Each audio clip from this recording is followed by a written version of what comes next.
Alright, so here, 4-bet pot, blind versus blind. I think I should probably be going for a raise here.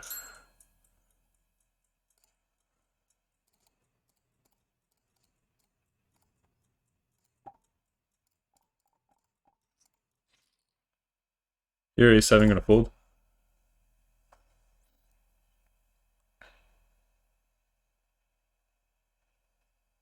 Here, I mean, I can get a hand like ace-king, ace-queen to fold.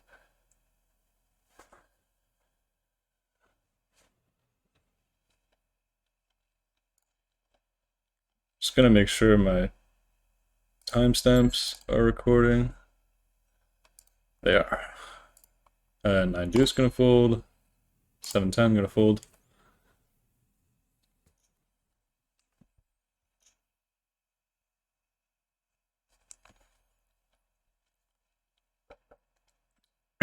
I think raising with the 10s there is good to deny equity. I don't expect to be good all that often when they call the raise on the flop. Here I'm gonna go for,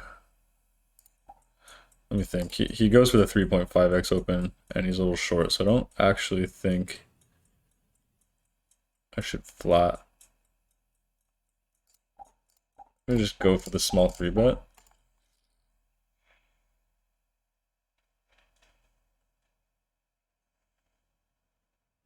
I would consider flatting this if you open the 2.5x or 3x, like we were discussing. Face the cold 4 from the big blind. So I think we're just pretty much fucked here when, yeah, just gonna fold.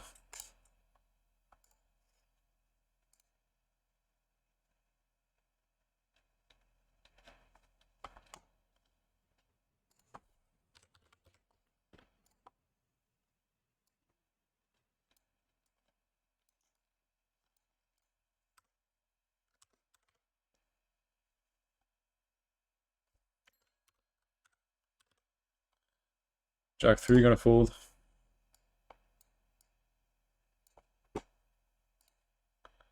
Just gonna open my 2E chart.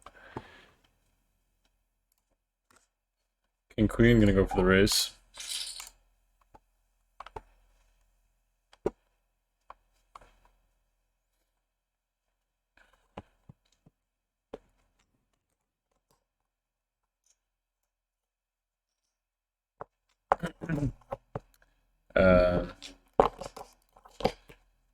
Tank goes for the 3-bet from the small. A pretty clear call here. Flop a flush draw and a gut shot. He's gonna have hands like, alright, goes for the check. What size do I want to go with here? I'm gonna have 7s. I'm gonna have 9s. I always benefit from getting a hand like ace queen to fold with a bet. I'm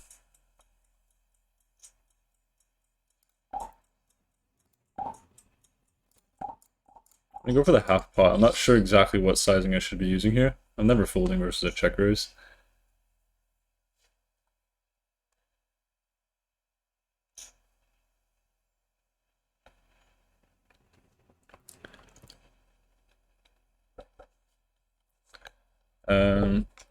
Here SPR is around 2.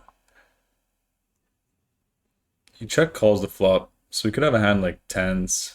My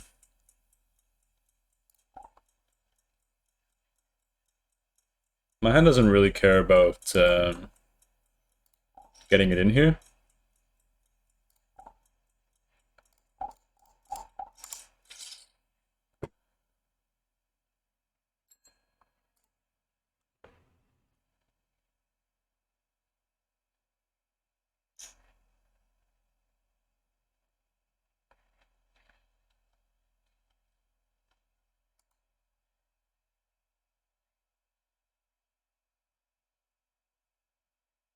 Not a great river.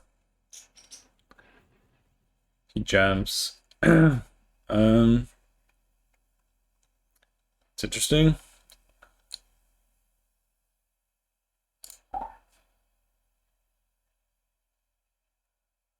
His bluffs have got to be like pocket tens. Pocket tens probably just folds on the turn. I'm just gonna fold, I guess. Here, gonna go for the 3-bet.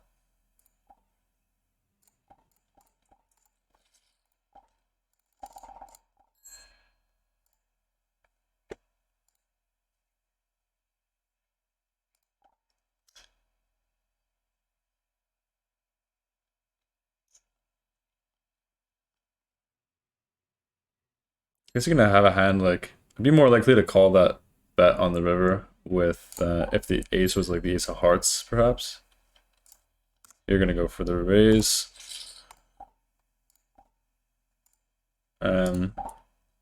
Just because the ace of hearts would block some of his value, like ace king of hearts. Ace queen of hearts, I'm assuming is going to fold on the turn. I'm going to go for the raise here with ace 5 suited.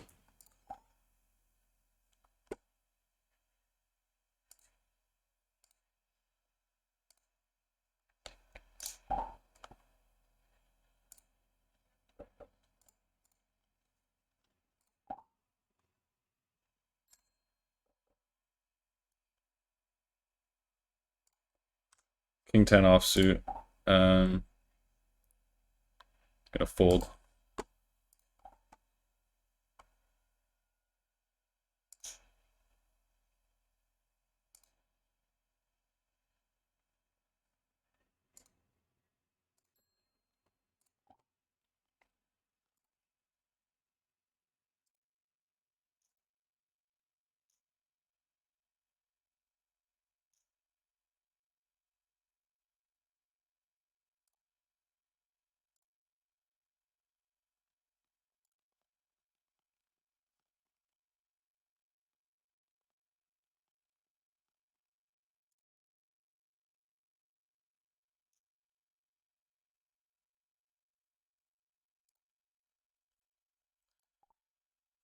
Trying to think of hands that would bluff because pocket tens just folds on the turn.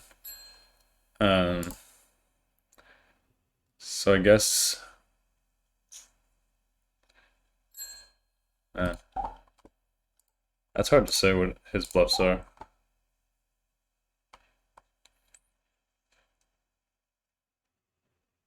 I guess he'd have to call pocket tens on the turn and turn it into the bluff on the river, assuming tens is no good anymore. Which, if you were to assume tens is no good on the river, I assume he would also think that on the turn. But I guess he has a double gutter with tens, so that would be his main bluff. Value would be a hand like ace king, occasional ace jack, maybe a hand like ace 9. You can have some queen 10 as well, but I think he would just go for the check raise on the turn.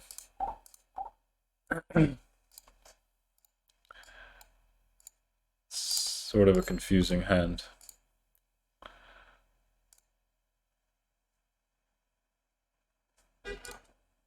Queen 8 offsuit, gonna be going for the raise.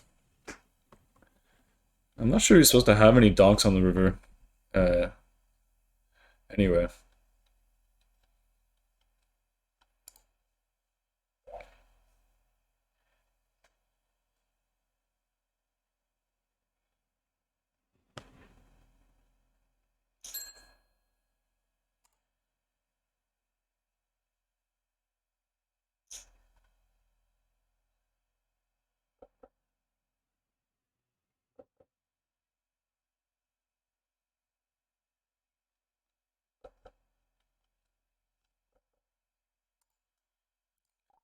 Um,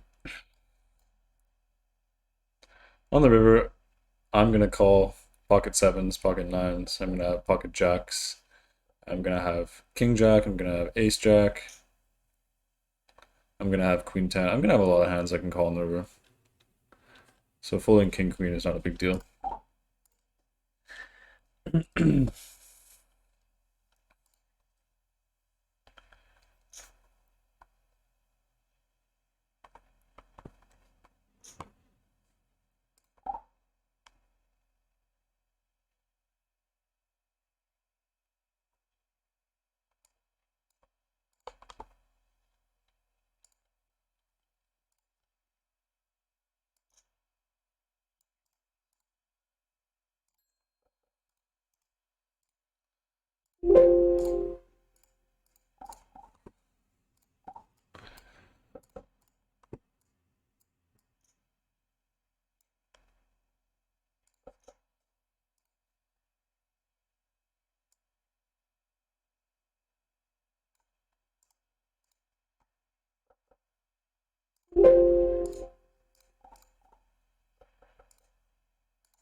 Here we have pocket queens.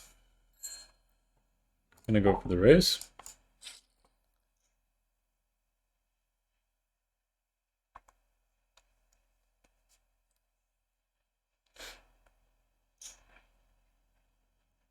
Um, 80 big blinds effective here.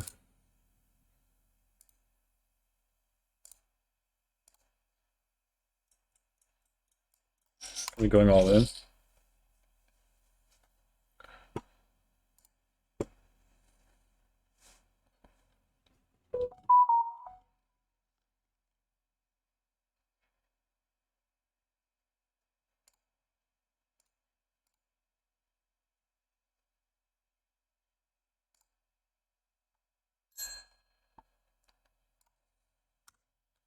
Pocket nine's gonna open.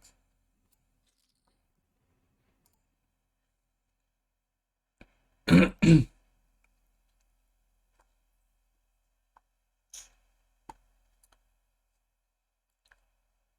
to be calling the 3-bet. Not going to ever be 4-betting this hand.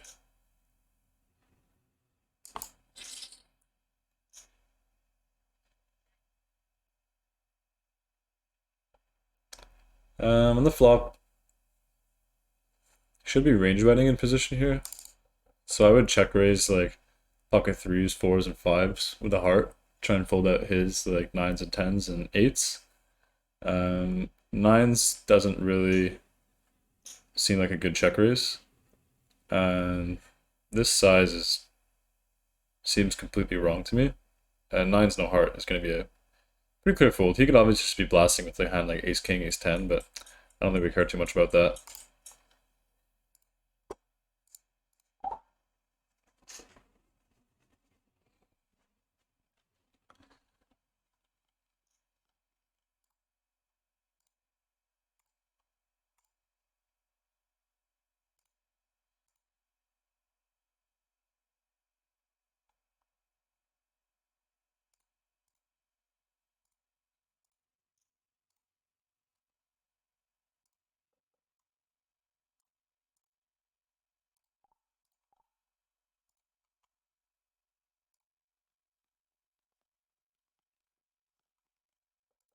Yeah, that size was pretty dumb by him.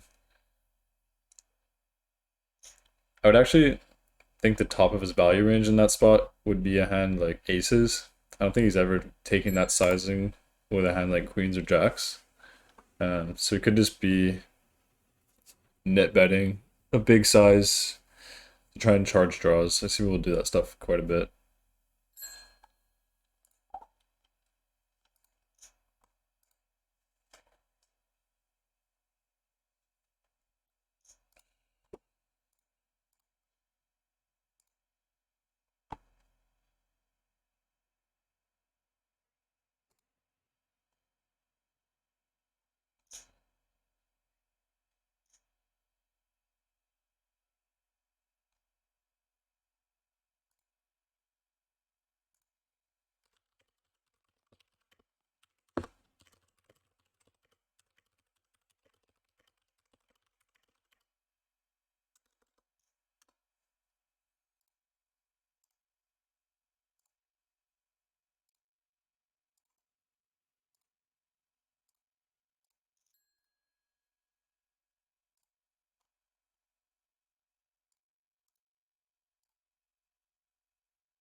Gonna be checking here.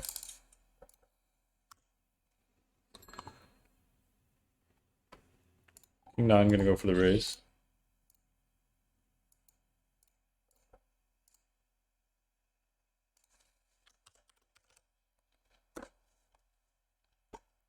I'm gonna start betting this hand here.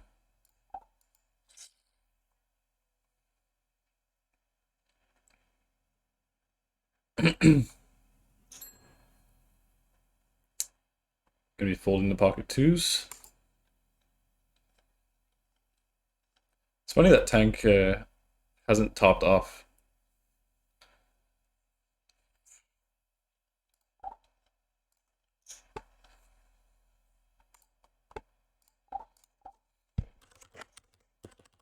Let's try and probe him. See if he'll talk.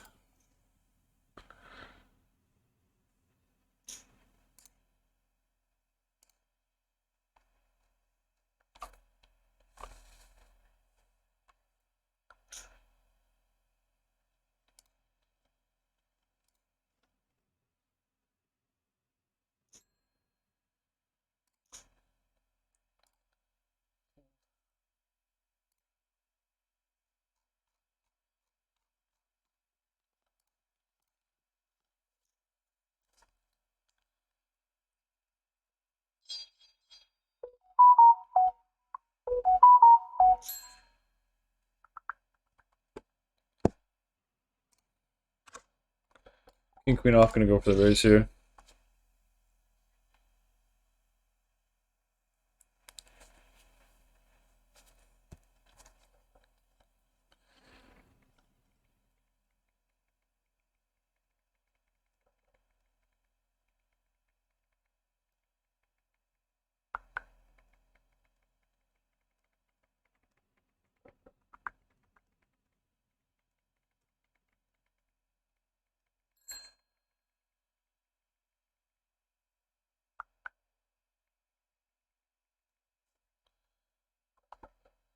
Gonna go for the open.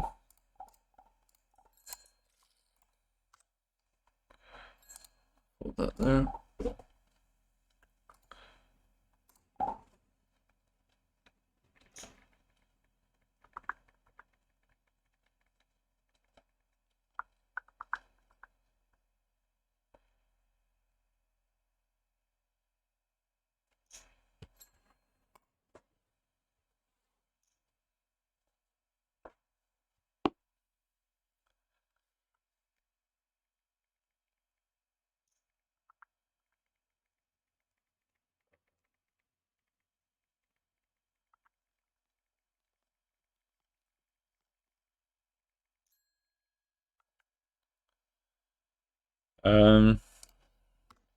Guy limps. I'm gonna go for the 5x because we're early position here. Hold that.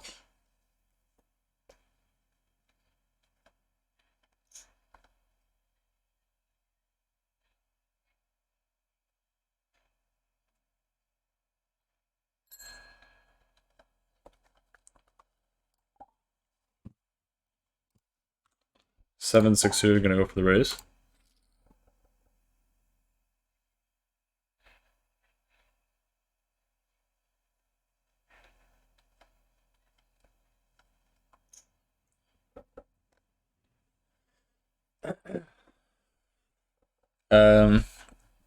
Here I typically will play these big 2 Broadway boards as overbet or check. Here I'm gonna play overbet.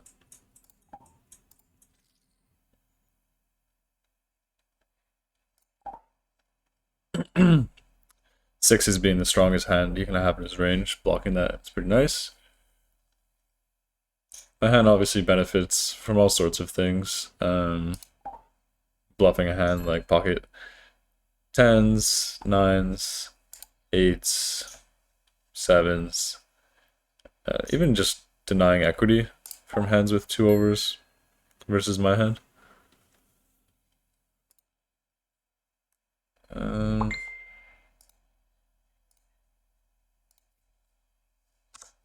Here, gonna go for the call.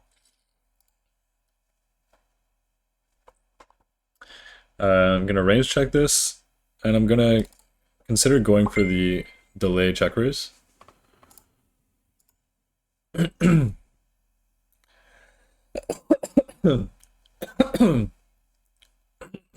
Sorry. Yeah, I'm gonna call and I'm gonna be mainly going for the delay check raise here.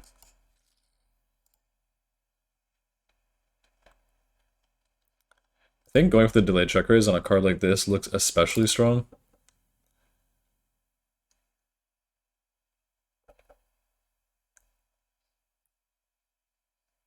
And he goes for the check back.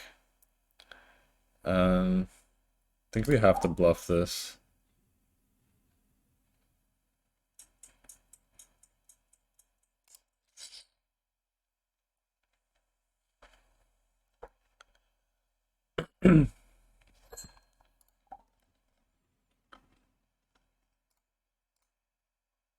Um, 9-7 suited here in the hijack. I'm gonna go for a raise.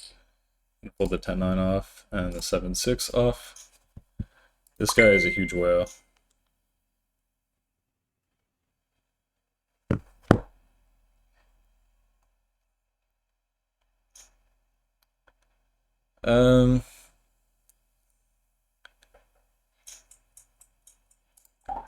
My hand here is interesting because I block hands like pocket 7s and 9s, which I can get to fold. I don't want to check call, and I don't really like going for the check raise. I'm gonna start off with a small bet on the 2 Broadway.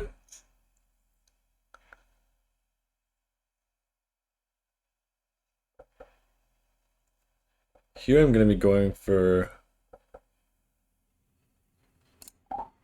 probably a half pot around. I'm gonna barrel off on the river.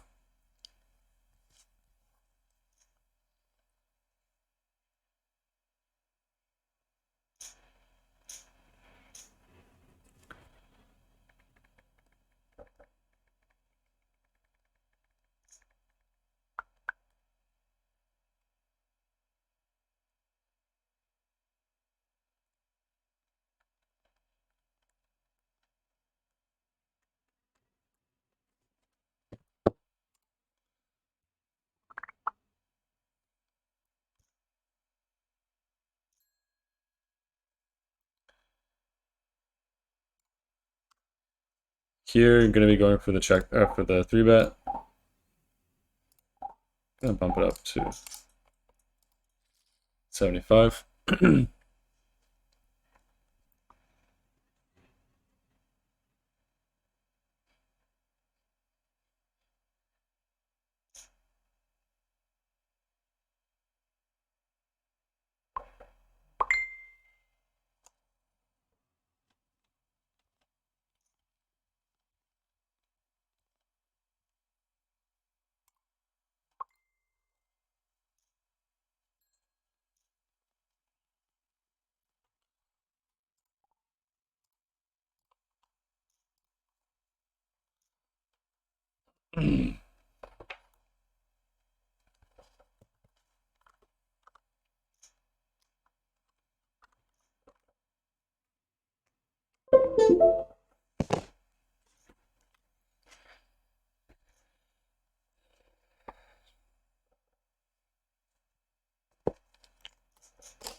Jack 9 offsuit, gonna go for the open.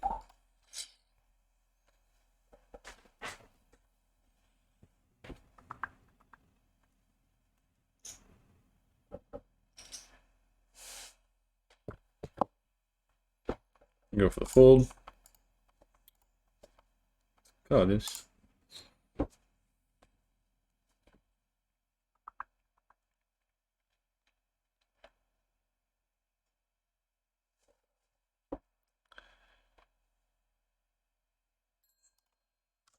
Ace-8 off, gonna go for the open here.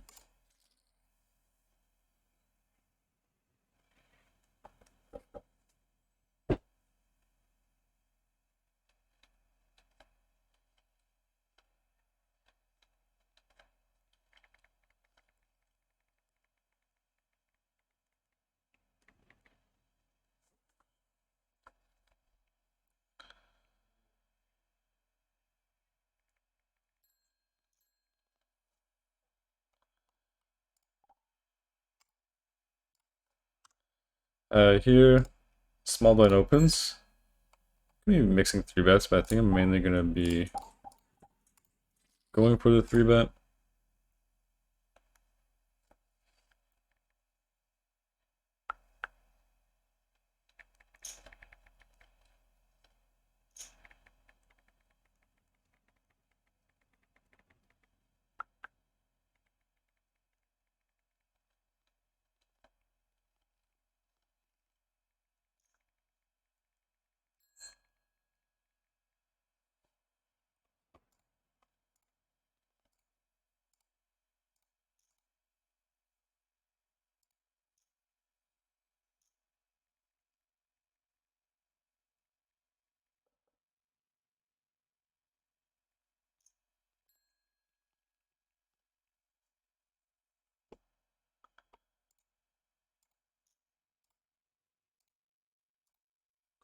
Here you're gonna call the 9-7 suited.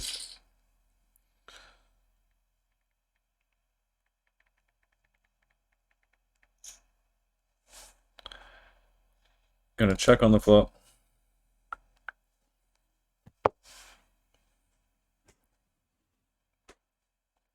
You should be mainly using a big size or check here. Here I'm probably gonna want to have 2 sizes, a small size and an overbet. I think 9-7 fits nicely into the small size. You get some protection versus hand like Queen 10, King Queen, stuff like that. Some value too, maybe a hand like pocket 8s.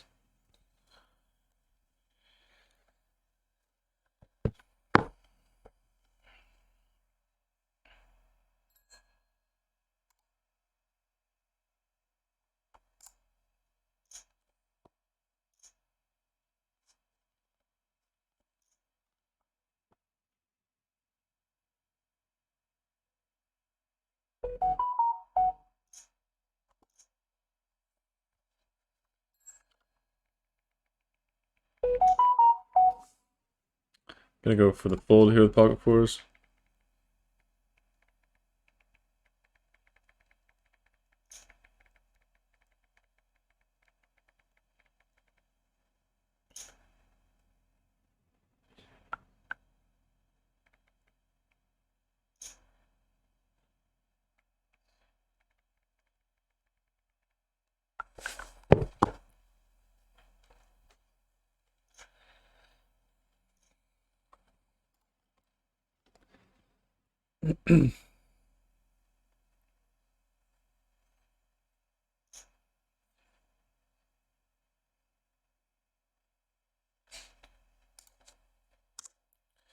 Here with a6, gonna go for the raise. 8-7 suited, gonna be going for the open or the 3-bet.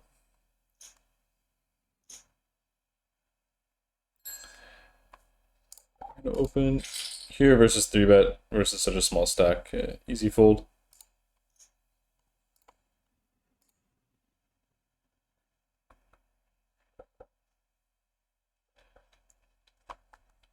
Here I'm gonna be playing big bet or check, mixing 75 and overbet. I'm gonna go for the overbet.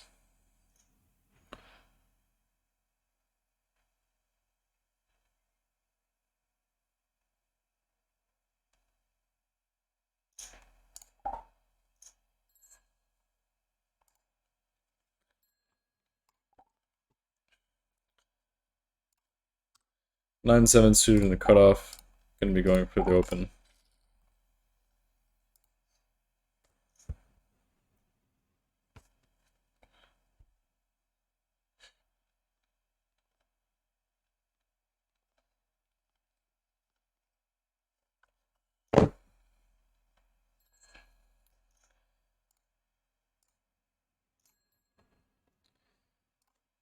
Here the cutoff opens, and I'm gonna go ahead and call the ace-10 offsuit. Here I'm just gonna fold the king-10 off. Here I'm gonna be checking range. Mainly gonna be going for the check call here. I don't really see merit in. He actually chooses a decent bet sizing. This guy is complete whale though, and I can think of many bluffs that he's gonna have on this flop. Easy check call. I do block a hand like ace jack, ace king. It's gonna be going for the barrel off. I am in the big blind, so I do have a lot of queen X. He goes for this like half pot bet, which is interesting because he should be doing a lot of overbetting on this turn. I don't see any reason to do anything else but call here. And this just goes ahead and blocks. So I'm worried he's just going to go ahead and check back a hand like king 10 when he uses that sizing on the turn. So I'm wondering if I should ever be donking. I don't know if I should have a donk range on this river.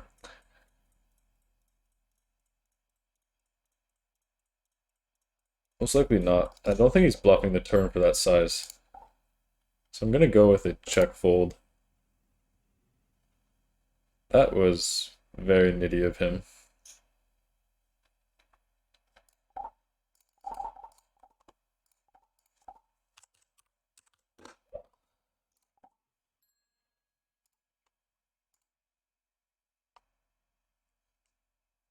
I don't know why he just checked back king jack there instantly. I think that I scared him by my tank. So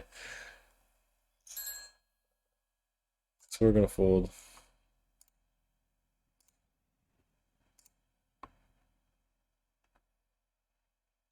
Jack gonna fold versus the under the gun at 100 big blinds.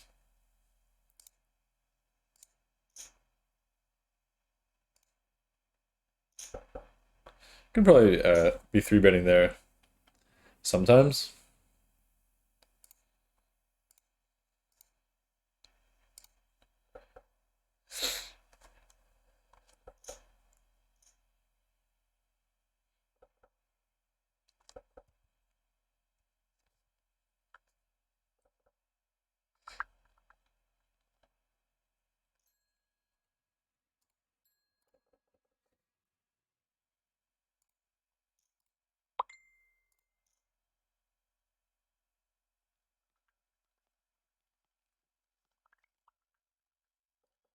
Five four suit here, gonna be going for the open or 3-bet. Here he checks. I'm gonna use a 4.5x sizing here. We pick up ace king on the third table versus this short stack.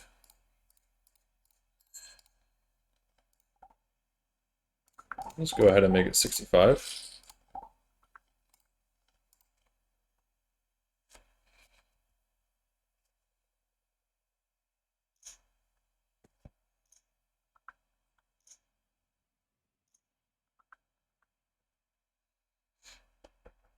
This guy somehow just calls, which is interesting. I'm kind of hoping he goes for the jam. Yeah. And I'm just going to go for the rejam here. Pure. I'm going to think about it. Or make it look like I'm thinking about it anyway. Good luck, us. I don't even think we really care if he goes ahead and calls a hand like pocket tens.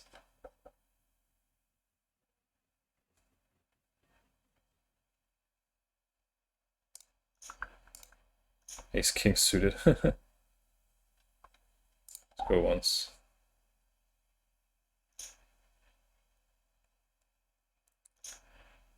So we're gonna split his money. These guys are flatting ace king suited. I'm gonna make a note, and he even tanked, which is hilarious. There's no action behind it. I don't know why he doesn't just snap.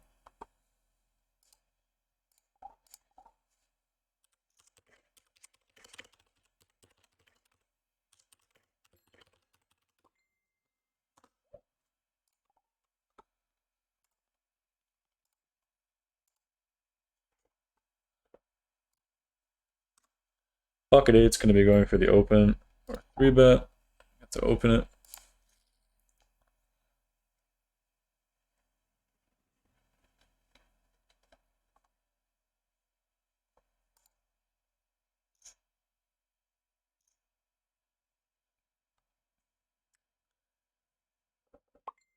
I'm gonna be range betting this flop.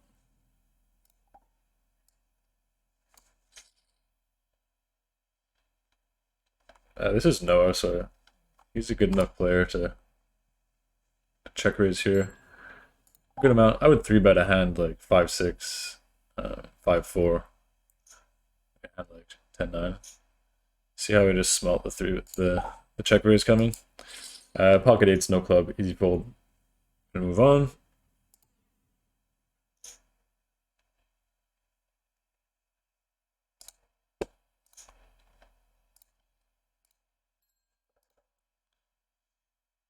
Pocket two's gonna go ahead and raise. Here I'm gonna be wanting to use a big size or check, like overbet or check. I'm gonna go for the overbet. A lot of good barreling opportunities with this hand in specific. Here another big bet or check spot. Going for the big bet with pocket twos, because we can get a hand like pocket threes and fives to fold. This is a really bad card for us on this turn after he calls the big bet, since the only 10x I'm going to be big betting is going to be a hand like pocket tens or queen 10. So I'm going to go ahead and check. Cut off. This is a fold, I think. No ante. It's mixed in theory. It's a fold. If it wasn't a 9 river, I would consider calling this, since he'll have a lot of open and straight draws. But since those get there, and he has a 10x advantage, I'm going to go ahead and fold the twos. Fold the ace-9.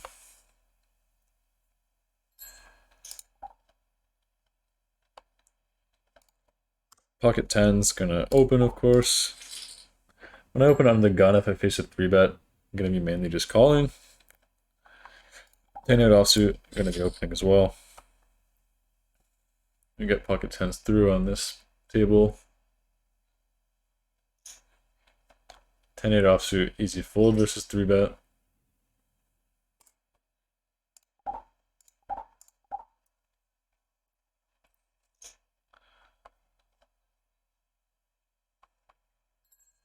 Got hearts everywhere here.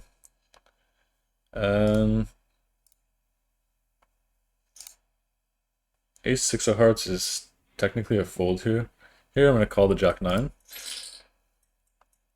Here I'm going to fold this. Here I'm going to be donking sometimes on this flop. This time I'm going to go for a check. I'm going to fold the ace-6 suited. I have a lot of other ace-6 suited that I'm going to get 3-bet. Just a check. On this turn, I'm going to be mainly playing overbet or check, but I'm not going to be doing it with a hand that has no pair, no draw. So jack-9 of hearts, I'm going to go ahead and check.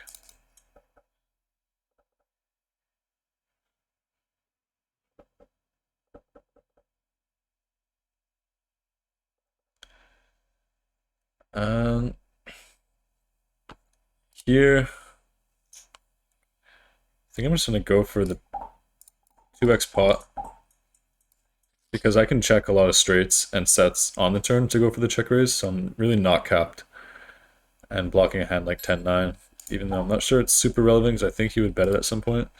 I think I just need to bet to fold out a hand like ace-queen, ace-jack.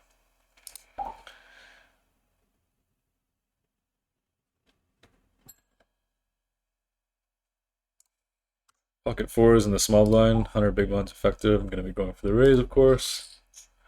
Jack two's here, gonna fold, especially versus the big open.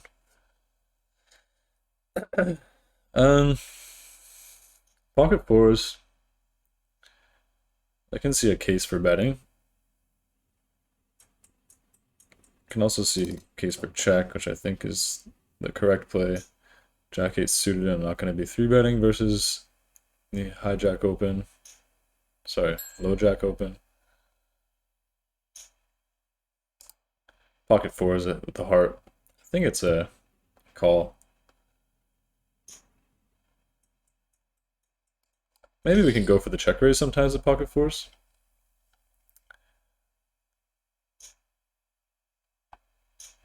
I can check call a hand like ace king of hearts on the flop, ace 10 of hearts, ace jack of hearts, because they have some showdown value. Just stating ISO size. So here on the turn,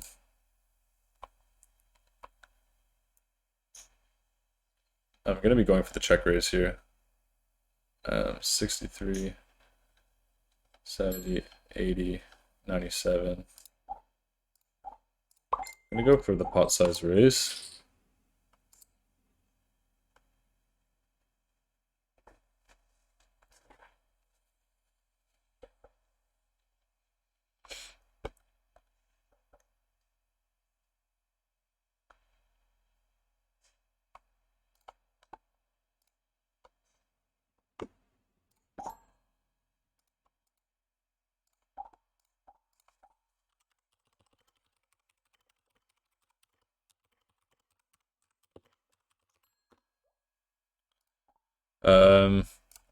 Here, Mr. Clean goes for the limp.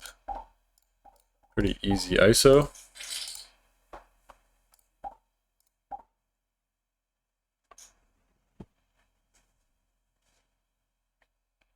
think he's going to be mainly going for the call, yeah. Oof. This is a bad flop for me. I don't think he's going to be folding any pocket pairs. He's not going to... I think I might just check this back and try to realize some equity and potentially bluff some future streets. Like on an ace or a jack or a 10. I don't think he's ever folding any pocket pairs now. King high potentially has some showdown value now. Ace 10 on the button, going to be going for the open. And don't see much reason to be betting here. Tank actually answered. Here I'm going to go for the range bet. Here I'm going to go for the check and hope to win versus some bullshit hand like Jack 8. Yeah.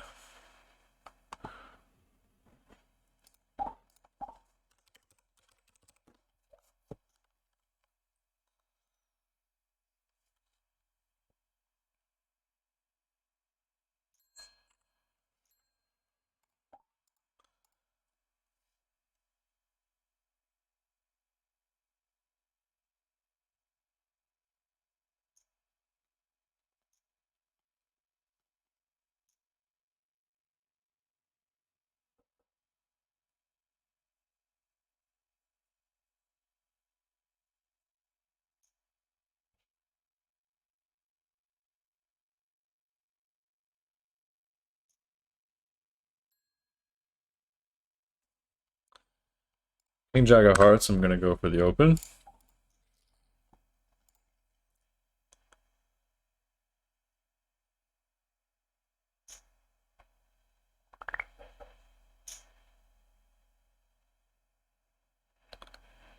Here, I'm going to go ahead and roll a 4-bet. Just going to go 50-50 and roll a fold. So I'm going to do it. Pocket jacks here, easy open.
Here with the king queen, I'm going to be going for the ISO.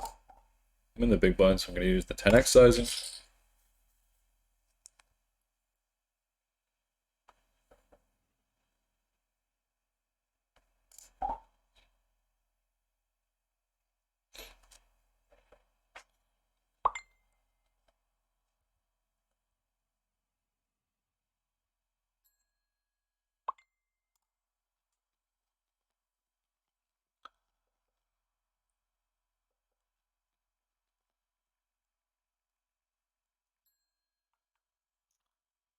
Pocket tens, easy open on the button.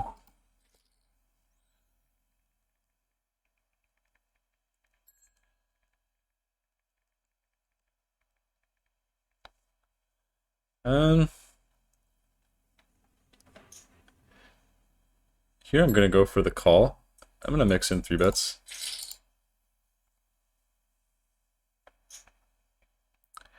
Here I'm going to go for the check call. Here I'm going to go for the call as well.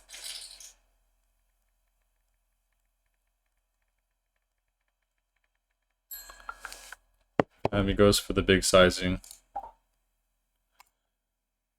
Here I'm going to check. Here I'm going to just call, and I'm going to go for the turn check raise.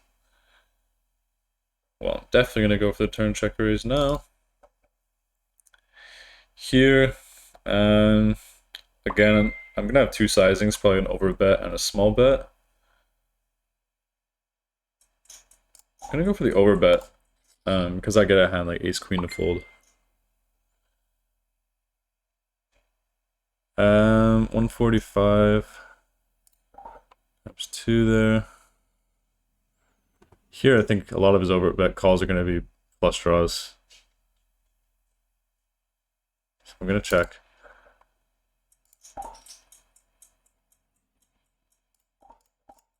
I'm going to call. Ace king, wow.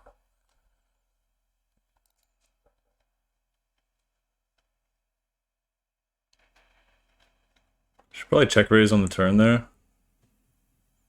Especially not holding a diamond or a spade. Hopefully he goes for the bet here. He checks it back. Okay, good. Here I'm going to go for the call. Here I'm going to go for the jam.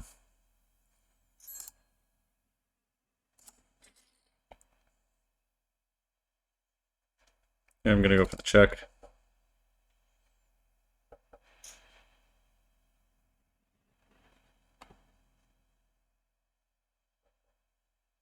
Here with ace high. I'm going to check. This guy's a station. I'm hoping he calls me here.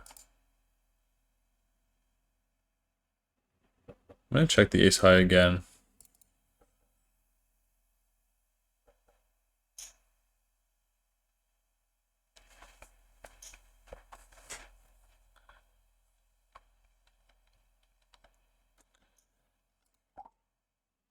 He's such a station, it's pretty funny. For what it's worth, I don't like check calling on the turn there. I almost ran out of time and did not want to fold, obviously. And this guy is obviously gonna barrel a lot, as well as bluff a lot. But I really don't like my check call on the turn, for what it's worth.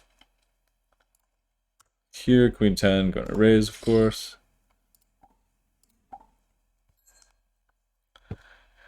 That was a really interesting showdown to see. I'm gonna raise the king queen. That was a really interesting showdown to see because he has just like, oh sorry, he has the straight, my bad.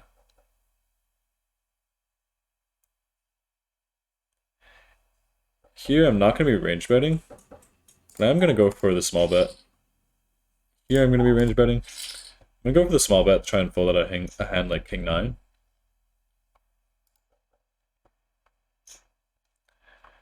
King queen here.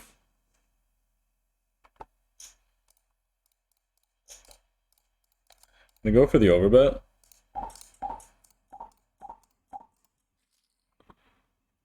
He calls. I don't think he's folding much. Ace highs or pocket pairs here, so I'm gonna go for the check back.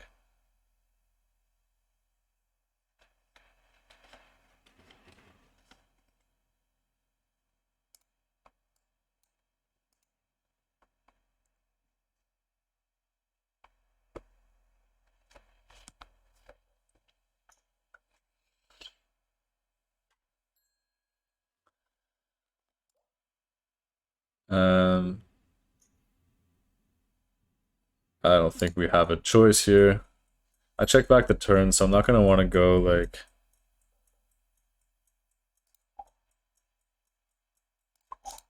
I'm gonna go with 50. Yeah, I'm not gonna want to overbet after I check back the turn. I need to babysit whatever strong hands. Yeah, I just call. Okay, hits the 8 on the river.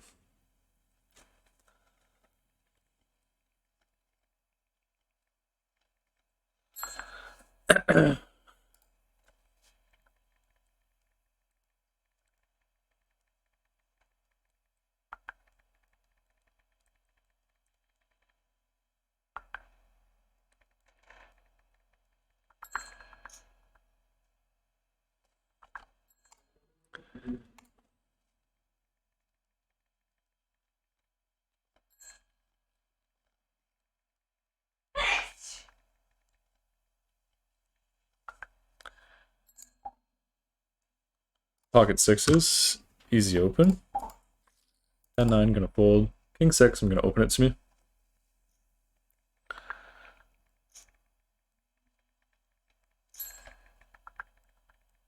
Kind of fold this here.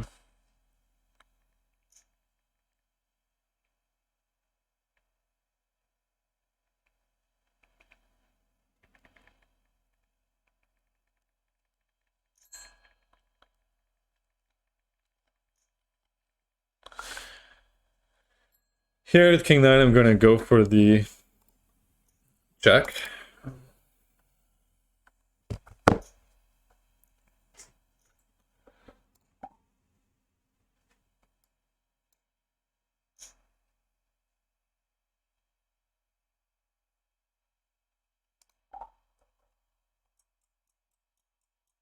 Go for the fold here.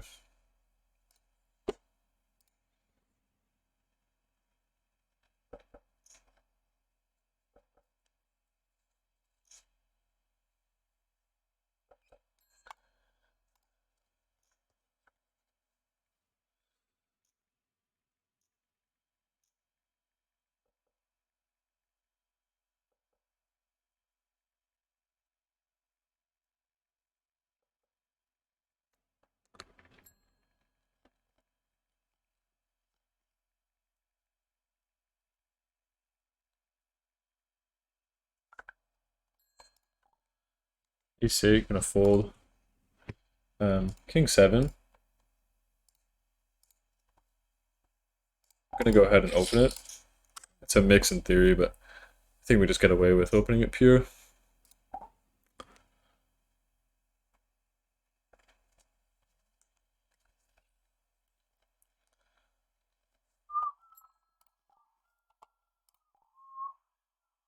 A6 gonna fold. 6-4 gonna fold.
Ace-5 off. I'm gonna go for the open.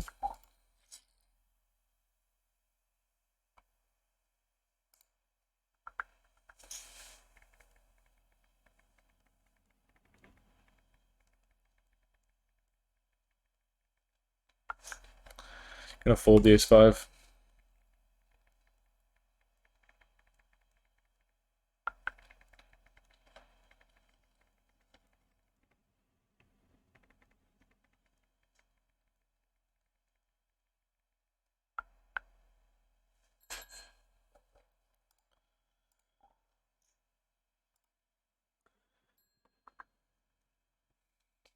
Um,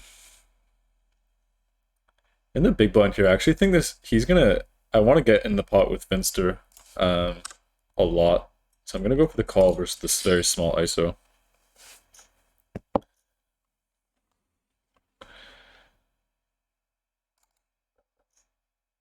I'm much more interested in getting involved in the pot with Finster being like 1k effective rather than playing a heads up 3-bet pot, only like 75 big blinds effective. This guy opens to 42.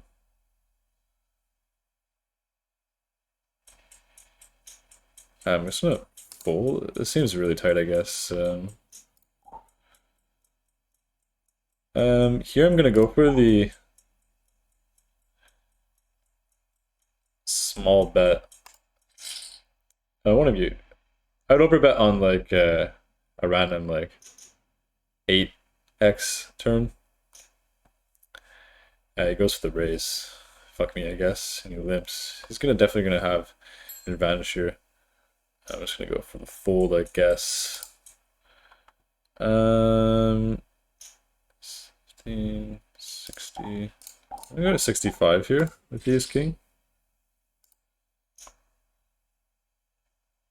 If he jams, it's pretty easy to call off. I'm gonna be going for a 0.2.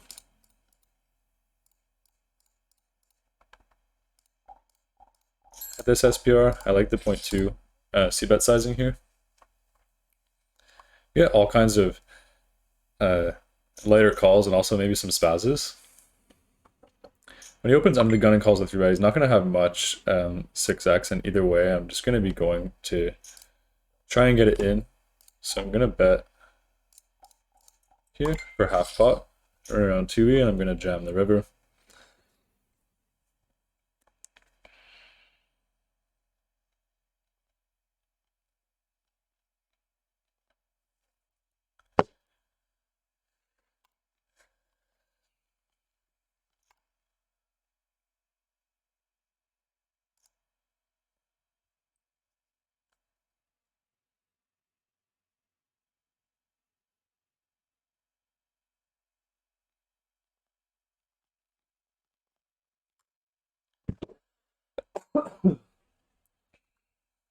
Six gonna fold. 10-9 gonna fold. 10-9 off gonna fold when there's an open in front of me.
Pocket twos.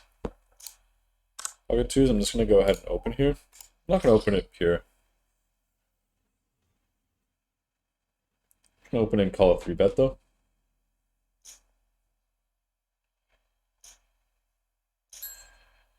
Flop is set. 6-9, gonna fold. I'm gonna be going for a big bet or check here. In theory. However, in practice, I'm gonna cheat and I'm gonna go small. I want to get some spazzes, and he just folds anyway. I want to get some spazzes for sure on a flop that should be known that I'm not really supposed to be going with a small bet. I also want a hand like 6-7 to call, whereas they may fold, which is overbet. However, there is a really good case for just going with the overbet with pocket twos specifically and just cheating with a hand like pocket nines and going small.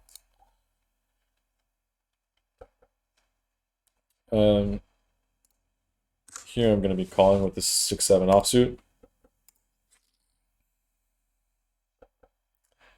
Going to be check folding this flop.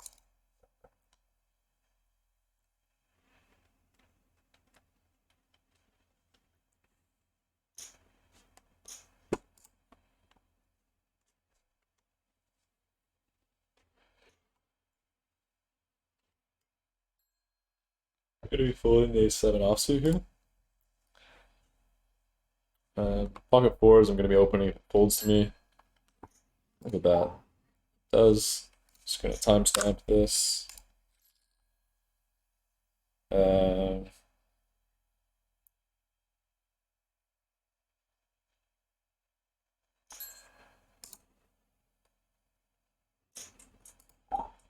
Which is the under the gun big open.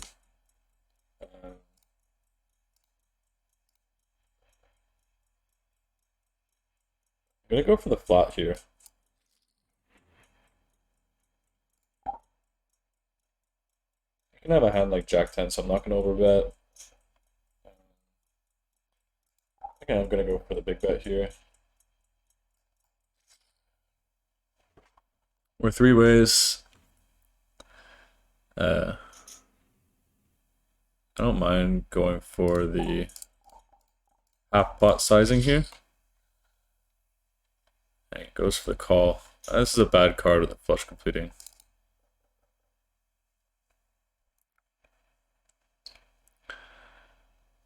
Do I go ahead and bluff this here after he goes for the check call? I think so.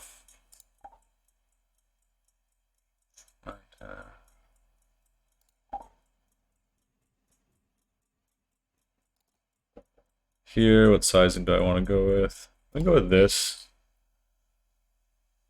I like king queen. In a pretty bad spot.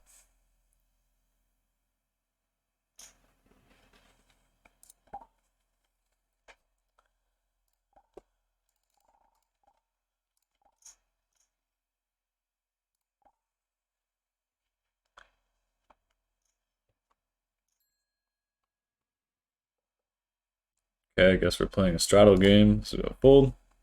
Let me a fold.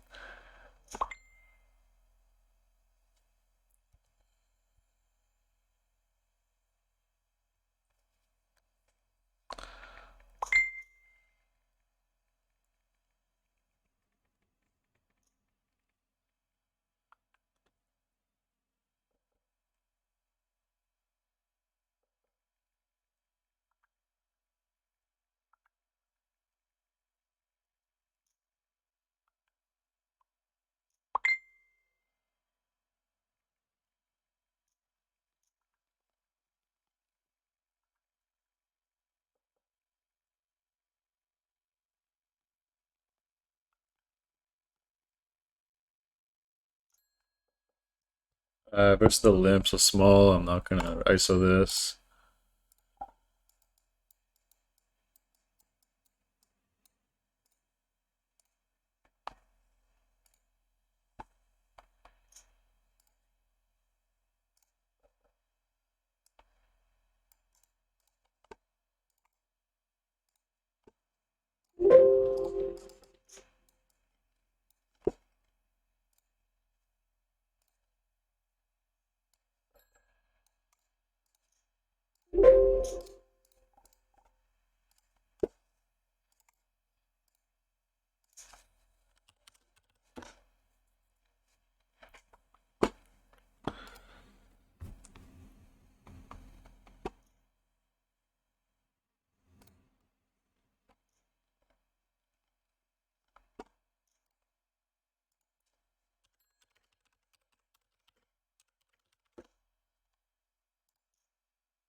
Pocket threes versus a limp.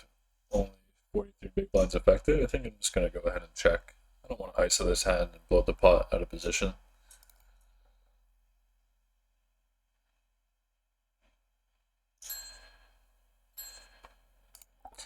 I'm going to check the queen six offsuit here. I'm going to go for the check with pocket threes. I think there's a bit of merit in betting, trying to pull that out of hand like pocket fours or fives.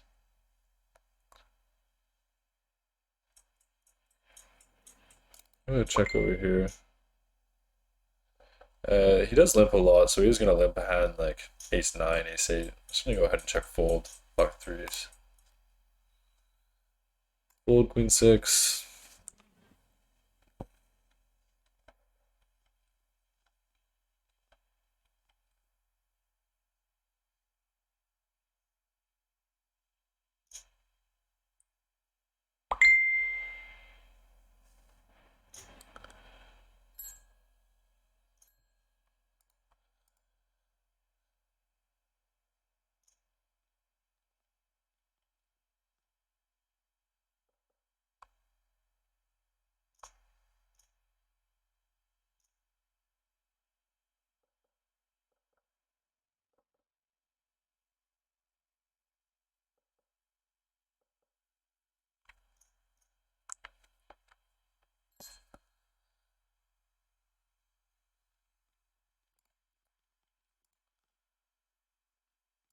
Button opens.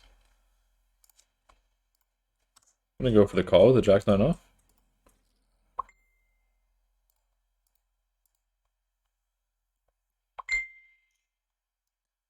I'm going to check this hand. Is there merit for check raising?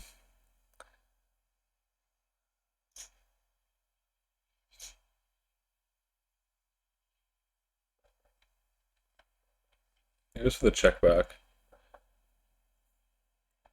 I think I'm gonna want to play like block or 0.75.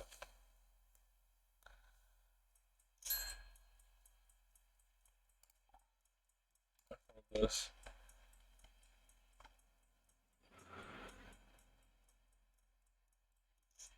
I think I have a lot of shot. I think I have a pretty good checking hand here.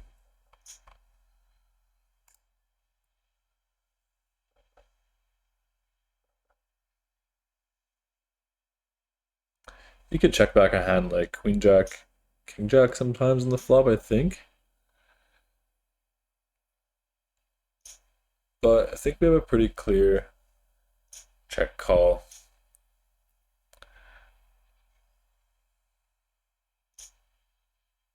I can check raise a hand like 8-9 or 7-9 or 6-9. But this hand, I think I'd just go for the check call. I'm check raising this, I'm probably going to be over check raising.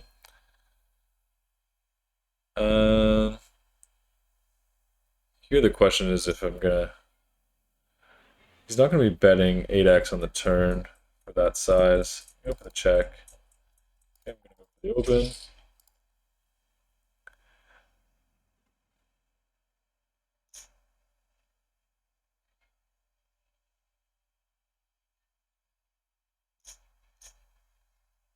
He bets 50. I guess he's saying he has a hand like ace 10, but I think that's gonna start betting the flop. I'm gonna go for the big bet over here.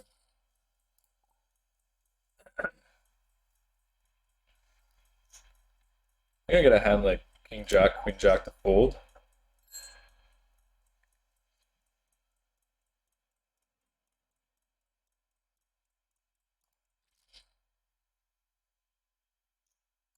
Open. He snaps me off. I'm going for the check back with this one sometimes. Yeah, he just has a 8 to call with. I wouldn't expect him to go that big with an 8 on the turn, especially 9-8. It's interesting. I check back on the turn.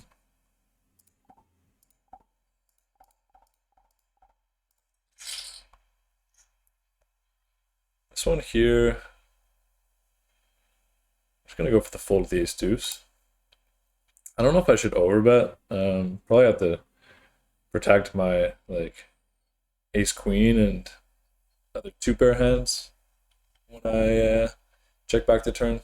So I want to have the nuts or the nut straight anyway, at least sometimes in this sizing.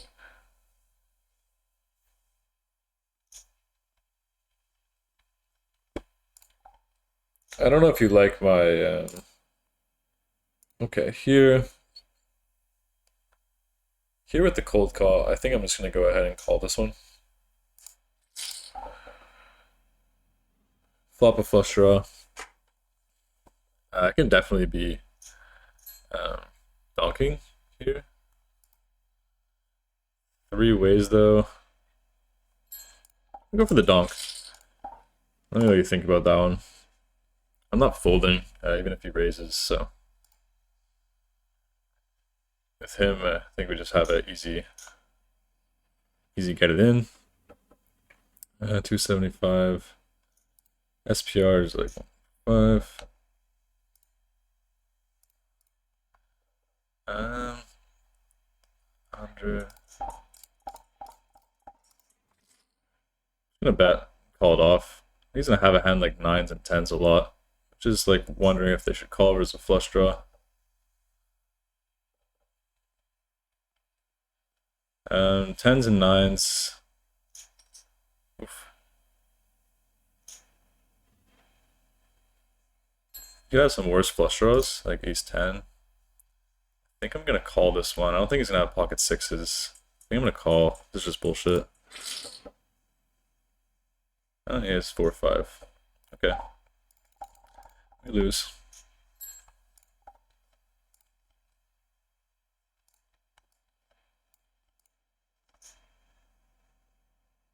I think he's gonna have enough like flush draws, like ace 10, maybe some ace queen suited when he cold calls the 3-bet pre. I would expect a hand like 4-5 to mainly fold on the turn. You're gonna fold. Here I'm gonna open up the 7-8 suited.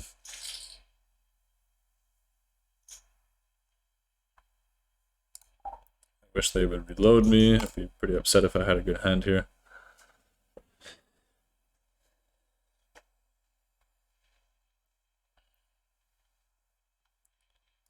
I guess with my hand I block some of his bluffs that may want to go with that.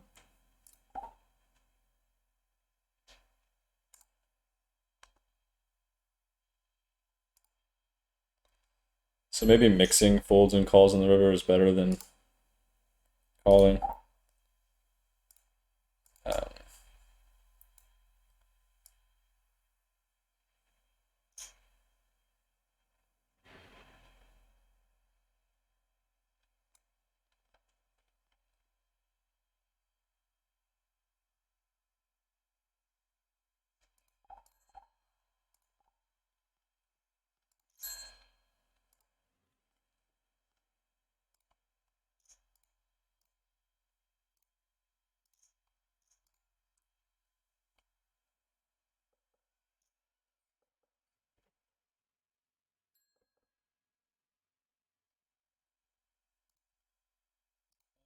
10-5.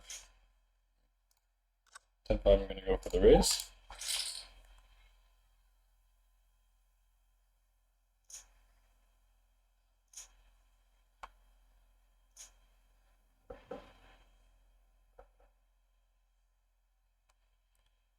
Multi-way here on a board I would normally be overbet or check. I think I can still go with half-pot sizing here with the straight blocker as well as the backdoor flush draw.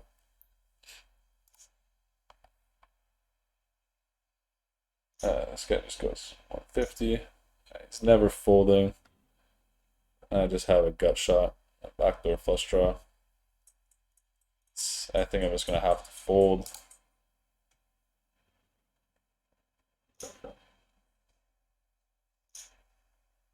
King 3, what the? This guy black calls the small blind with pocket queens, which is pretty hilarious.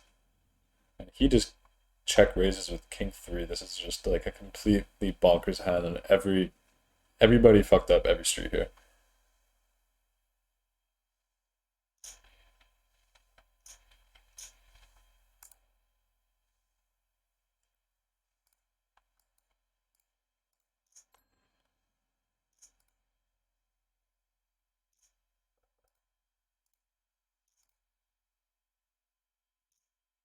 Holding that.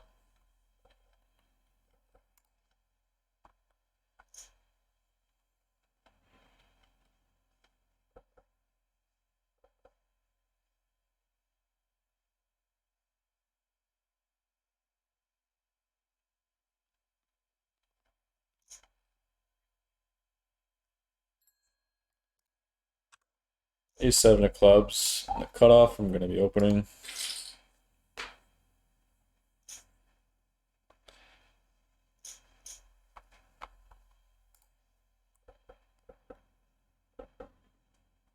Definitely going to be betting here with the backdoor flush draw.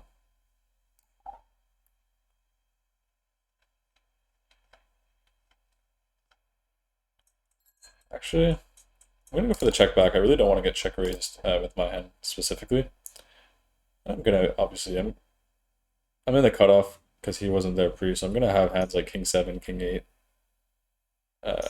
Versus check, I would have certainly started bluffing. However, now I guess I just fold. Let me know if you think checking back the flop with this one is any good. And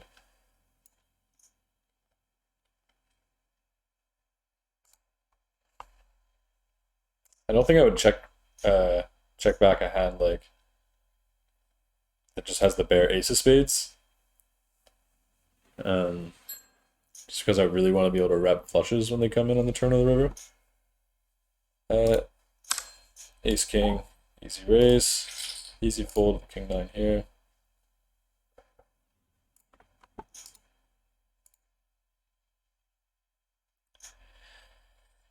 Here we face a 3-bet and a call from Finster. I think we're just all in, as absurd as it might sound. With the cold call, I think it's pretty clear we have to 4-bet. Definitely can jam or go smaller than jam, but I think I like jamming. With the dead $108 out there, plus the blinds and ante. Oh, there's no ante here.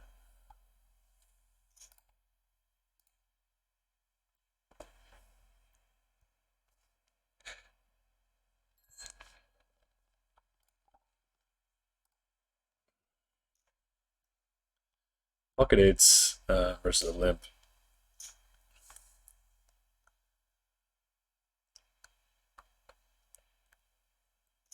If it calls or folds to me, I'm just going to be calling. I'm not going to be 3-betting this one. I would like to keep this fish in the hand as much as I can. And pocket eights makes a great call here. And it's also a small ISO, so just going to timestamp it, go for the call.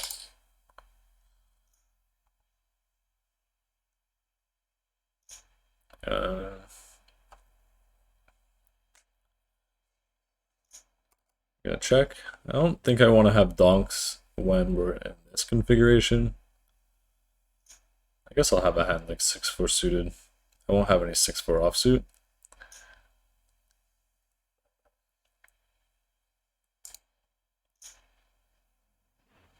Banana Joe loves to bet and do all kinds of stuff. He bets small.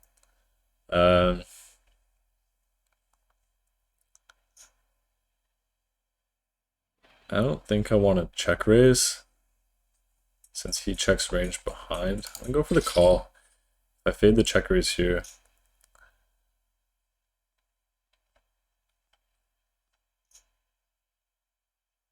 it's a pretty good card.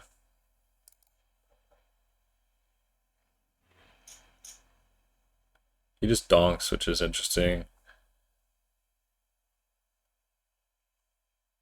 He's not really gonna have any deuce X. He goes for the call. I don't think fading overcards is that important at this stage, because I don't think there's that many in the ranges. Like the jack doesn't really hit anybody here. 6-5 suited gonna be going for a 3-bet here. I think I'm just gonna go for the call. Hope to win versus some spazzy hand, which I think is pretty going to happen fairly often. think he's gonna have a set. Yeah. Definitely gonna be going for the squeeze here to around 95. In this small blind, with the straddle on, especially so small, I think this is just gonna be a fold, I believe. Yeah. I get the squeeze through. He had ace-8 of clubs, right? Sorry, ace-9 of clubs. Yeah, he just like spazzing his life away, right? And here we have aces, here we have queen 10 off. Gonna be opening the queen 10 off if it folds to me, otherwise gonna fold. Yeah, here, gonna open. Here, gonna open.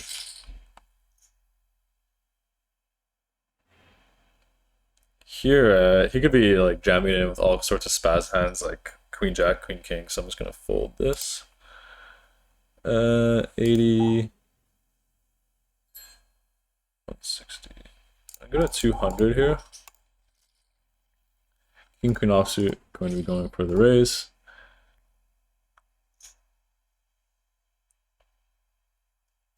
He goes for the fold. I hit boat on the river. It's always nice.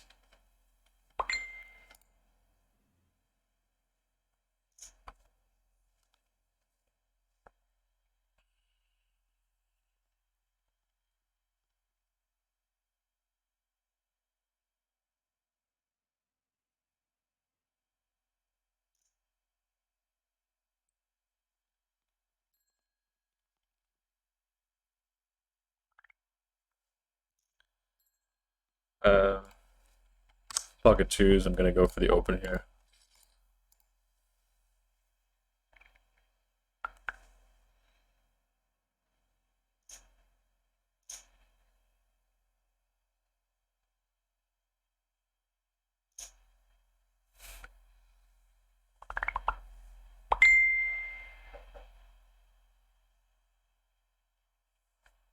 This guy's very short, and he 3-bets me a little large, so I'm gonna fold the pocket twos.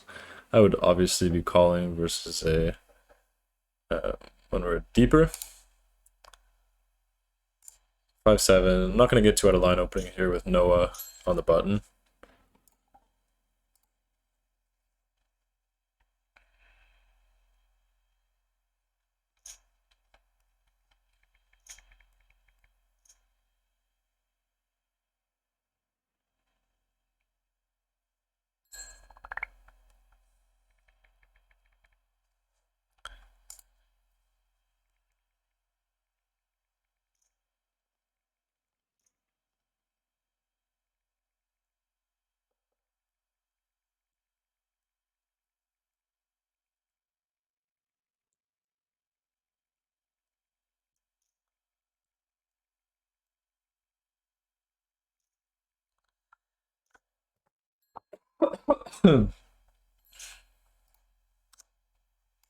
Pocket 4 is going to be going for the call here versus Noah. Jack 8 deuce.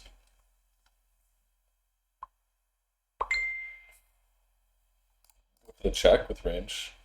What my check raise is going to be? I'm going to check raise hands like 10-9. Maybe some ace high back to a flush draw. Some deuce X. He goes for the check back. When the jack pairs, I think that we're going to want to have a small betting range that we get to deny some equity versus a hand like ace-9. But I imagine he would probably just bet the flop a hand like ace-9. I think betting for some denial has some merit on the jack high board when the jack pairs and the other card's an 8 and a deuce. Here, ace queen spades going to be opening or 3-betting, most likely 3-betting, I imagine. Yeah.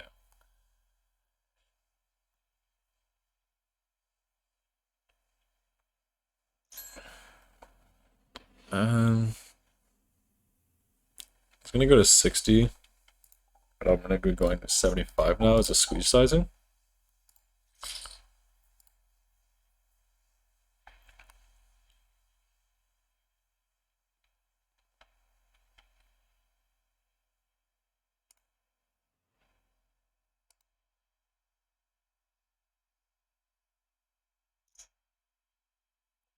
Noah's going into the tank, which is interesting. I kind of smell something coming.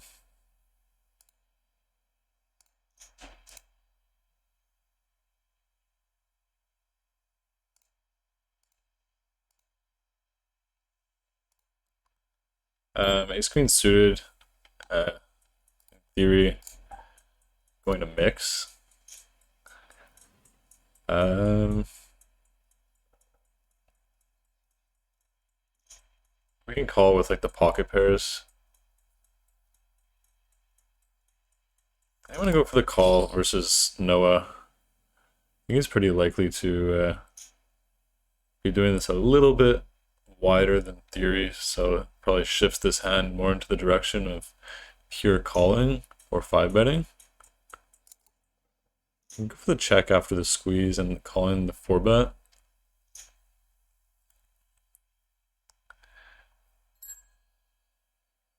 Well, he checks it back.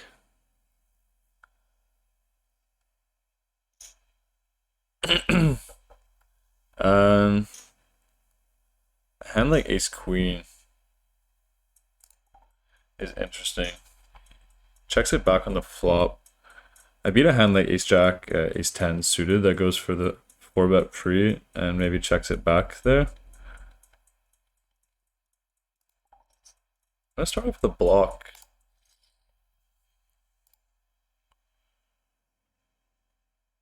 Eight 7 suited gonna be opening. Block puts like ace king into a pretty gross spot. I'm gonna have a lot of pairs here, right?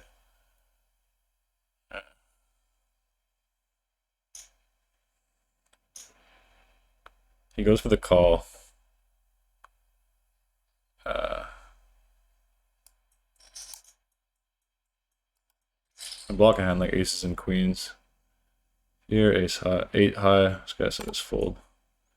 Does he call off a hand like tens? I don't really think so. It's hard for a hand like tens and jacks to call. When I call the 4-bet pre, I'm gonna have queens a lot. Wow. He just fucked me up. You're gonna fold.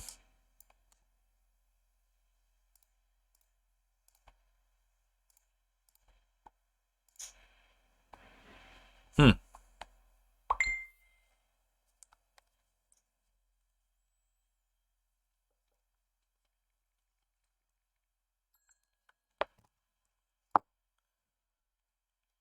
That was an interesting call.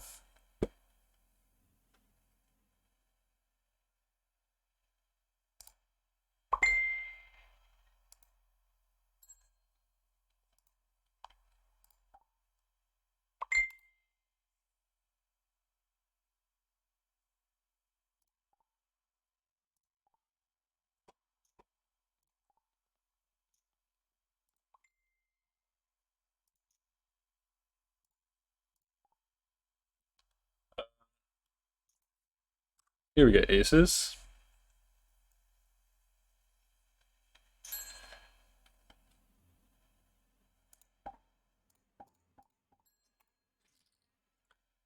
Here we get king jack off. My jam on the river there is obviously trying to fold out hand like ace king and tens.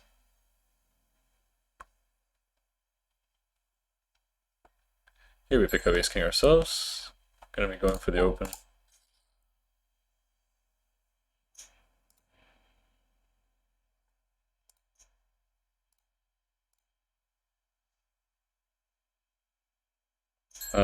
Here. Okay.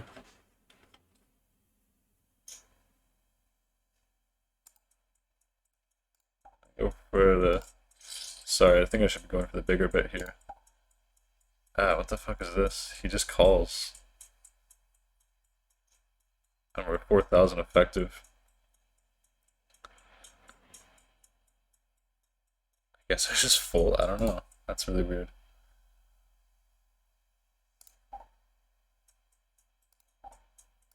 Okay, I'm gonna go for the half pot. I think my hand is still... Hey, it's the set. It folds. Wow.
Can't believe Noah owned me that fucking hard.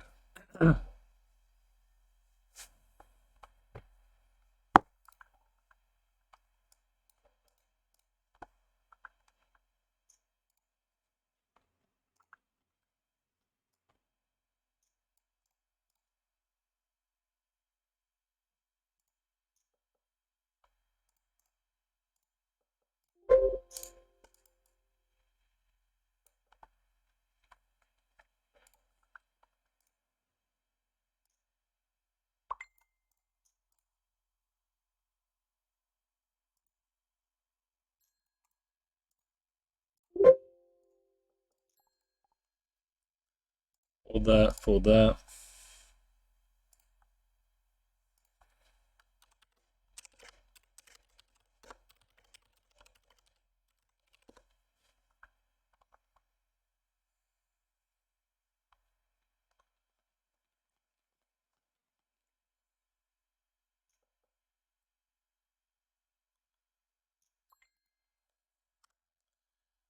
Here I'm gonna be going for the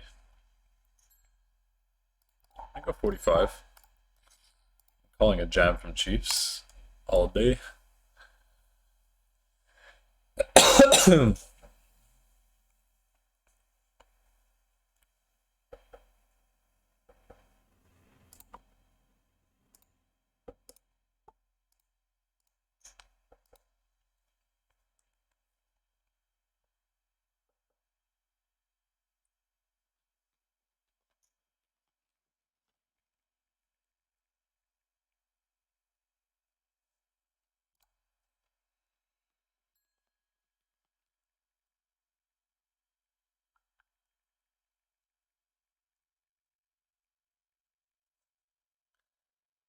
A6 offsuit, gonna raise.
Hmm.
You're gonna be going for the 3-bet. King 7 suited, I'll go for the open. Folds me. Calls here. I'm gonna go ahead and bet this flop small. King 7 suited, gonna raise.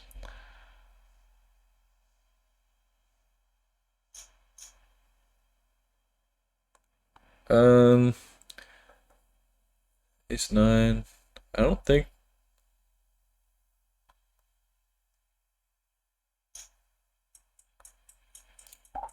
You're gonna fold. I don't think having these cards is super important. I think blocking the straight is more reasonable.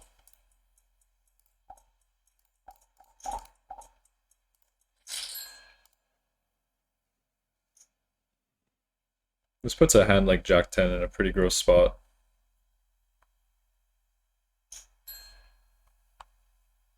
Ace Queen gonna raise.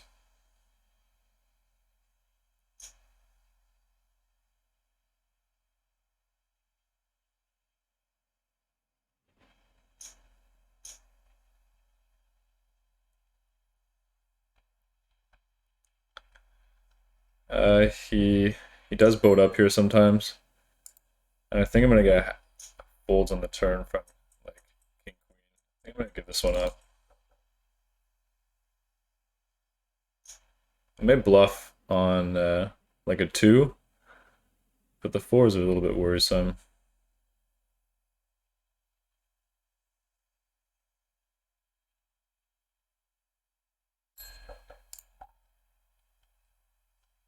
Ace 10 of hearts. Okay. Ace Queen gonna open.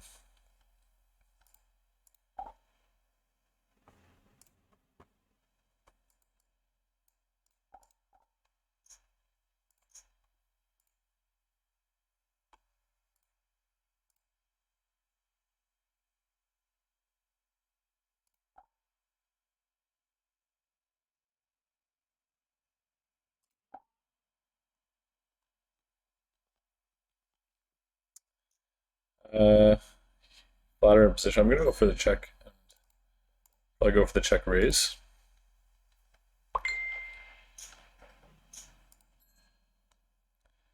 Checks it back. I'm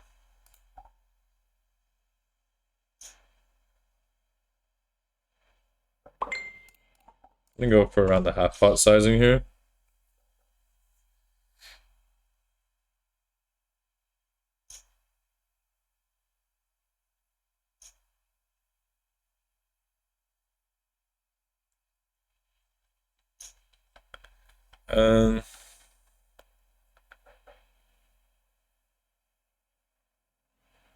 I don't think he's folding a pocket pair anymore.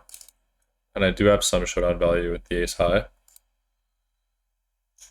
Versus a hand like 6-7 of spades.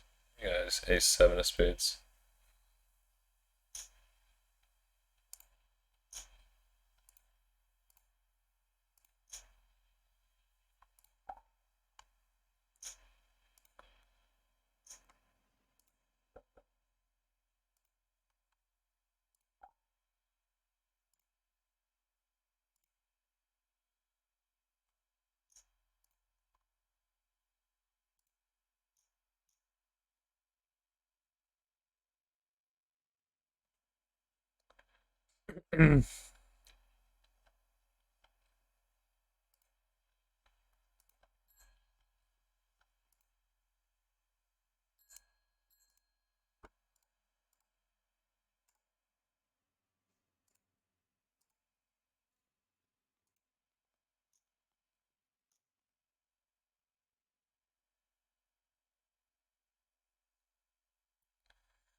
I think that ace 8 hand, I think I fucked that hand up pretty good, to be honest. Here I'm gonna go for the 3-bet. I should probably only be barreling ace 8 of hearts on the turn, as well as ace 8 of clubs. Unblocking those suited ace-x. I'm gonna go for the 3-bet, or the range bet, sorry. And then if I do bet that hand, when I arrive on the river, I'm gonna check the ace-8 of hearts, and I should barrel the other ace-8. He goes for the big raise, easy fold.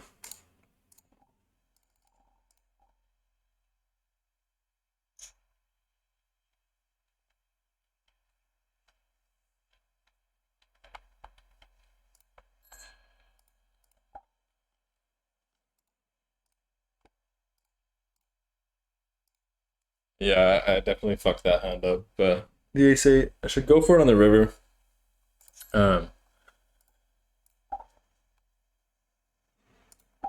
Trying to fold out a hand like king queen, ace 10 of hearts, 10 9 of hearts. I wish I had more time banks. I probably would have arrived at that decision. It's a little bit tilting when you don't have any time banks.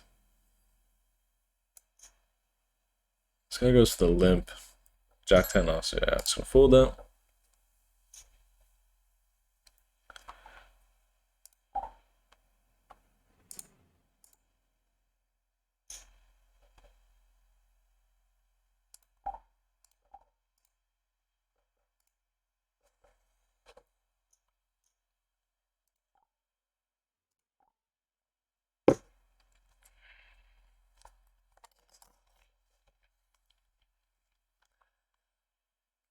Yeah, it's a little bit tilting that I fucked that hand up pretty badly. Definitely check the turn. If I do bet the turn, definitely have to bet the river. I don't really want to squeeze here after this guy is really short, flats the under the gun open. This guy's a fish. I'm gonna flat here with these deuce. Might be a bit wide.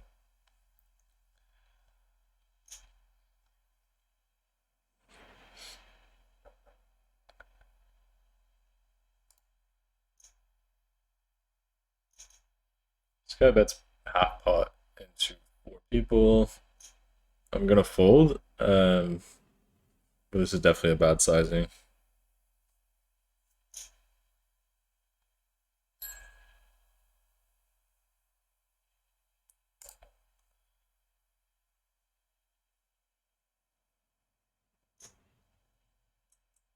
I'm actually gonna go for the call. I can bluff a lot on future streets. I can bluff on hearts.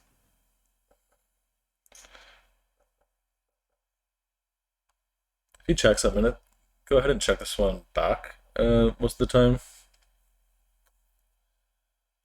So I can definitely just value bet on the river. You know what? I think I'm actually gonna go for the half pot bet here. Because of the flush draws that the small blind can have, and he's a fish. When I do bet on the turn, I have to check back the river. This puts like kings in a spot where they're kind of indifferent, I feel. He just goes for the fold.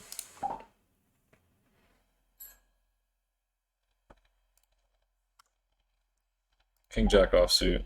Gonna go for the open here.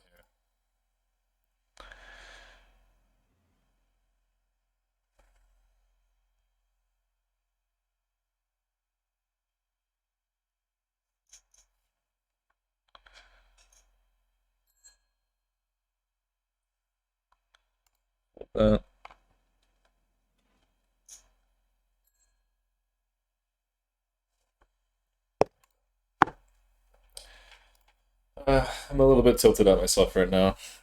For that ace-8 hand. I think Noah's range calling me on the river there kind of triggered me as well. I'm not actually that tilted, just a couple unfortunate hands, and I get more tilted when I fuck up a hand, more so than when I just get like owned or coolered. That's fine with me, but when I fuck up a hand like that, it kind of gets my mind turning.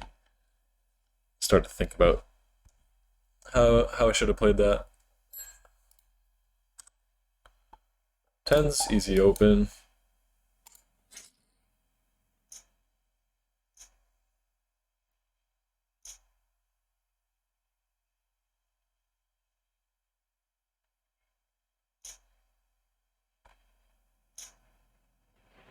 We face the squeeze. I'm just gonna go for the call. I think we're deep enough here, and Finster is likely to come along a lot. And I don't know, but Finster being a fish, it goes for the check. I'm definitely gonna have an advantage here. 50. Go for around the half pot. Jack's here, pretty easy open. I need to bet with a hand like tens. I can't check this back and risk the turn coming in overcard, which is going to have a lot of. If I face check raise, I'm just going to fold. Yeah, this guy squeezes. And then, yeah, here, 6, 9, 12.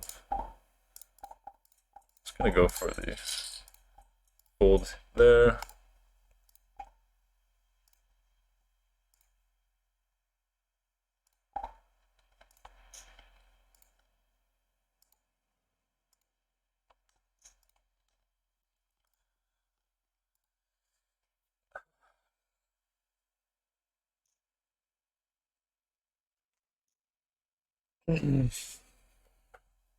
So yeah, I'm not gonna get in my head too much anymore, like on the turn. When I have like the ace X backdoor flush draw after the range bet on the flop, I'm just gonna use it as a general heuristic to check on the turn after range betting and then blocking the ace high backdoor flush draw floats. Definitely makes a better like bet check bet. And since I'm not super capped when I'm out of position and I check, because I could always be going for a check raise, I can still rep some strong hands on the river with an overbet. So I definitely hate the way I played that. And then when he just calls on the river, since a hand like King Queen of Hearts, Ace 10 of Hearts, 10 9 of Hearts, all these hands call on the turn that fold river, I think I definitely just have to go for the bet. I wouldn't necessarily want to go for a jam. I think I would just go with like a 1K bet here on the river.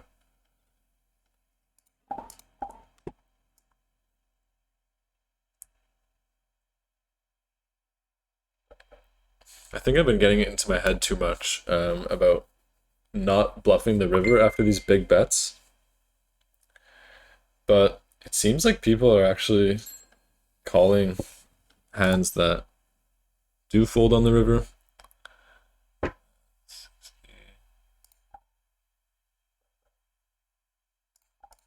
gonna go 60 here. I'm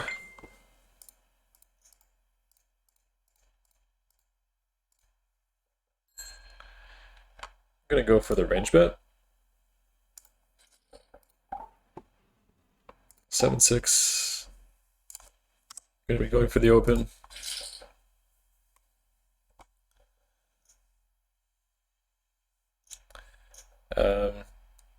Pretty bad turn. I do beat some hands like Queen Jack, Ace Queen, which are gonna feel pretty obliged to call. I block flush draws.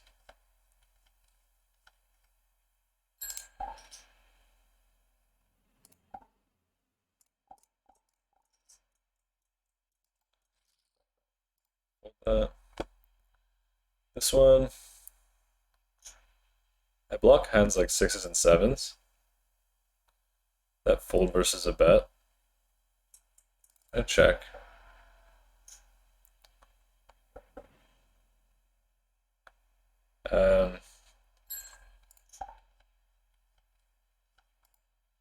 He bets an over bet, which is really interesting. So easy fold here.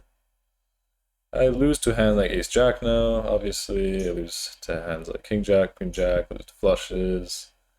I lose to a lot of hands. He just goes for the 2x pot size bet. Pretty easy fold, I think.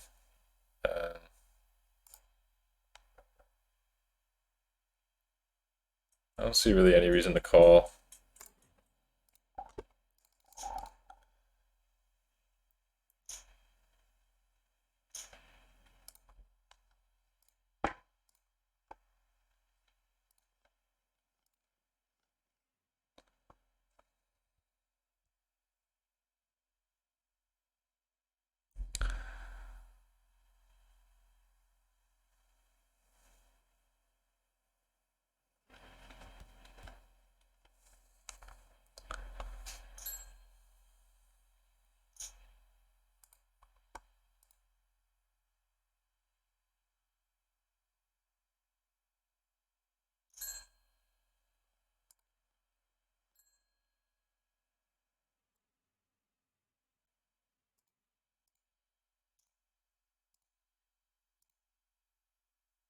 Queen Jack off. I'm gonna fold.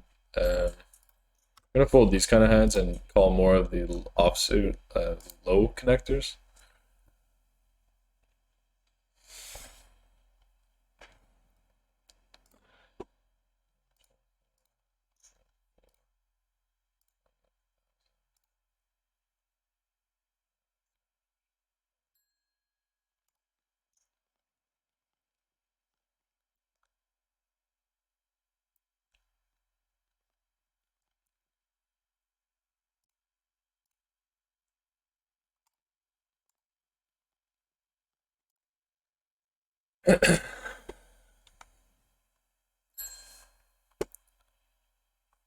Here with King Jack, I'm gonna be opening.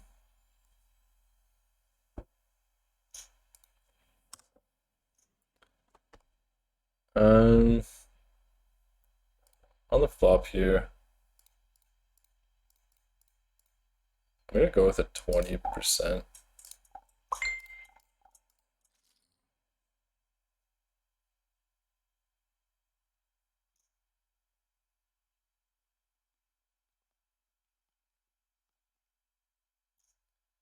Here I block like all the calls, right? I also don't want to check raise because I also block the bet calls. So I think I'm just gonna go ahead and bet.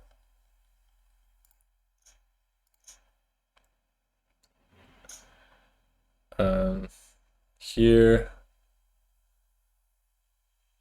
I feel like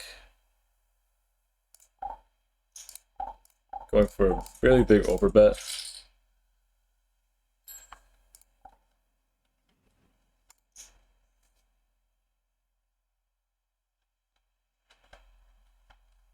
I don't think he's gonna be able to fold a hand like King X there.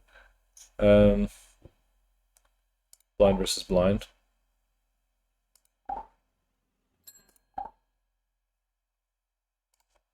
Here, Ace Queen gonna be opening.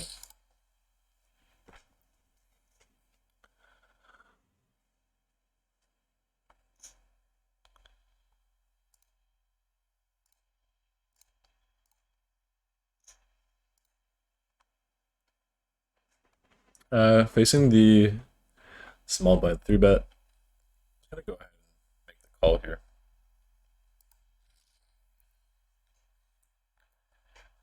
It's a nice flop. Pocket nine, so obvious open. So I flop the nuts on a board where I think he's just gonna like feel pretty obliged to blast off the hand like Jack 10, King Jack. So I'm gonna go with the call here. With SPR 3 on the turn, we can easily get it in on future streets.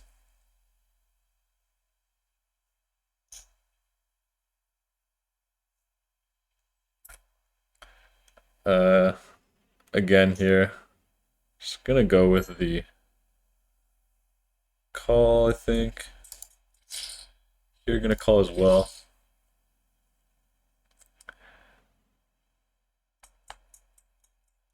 You're gonna check to the in-position player. Here I get to donk, and I like donking with this hand with the ace of spades.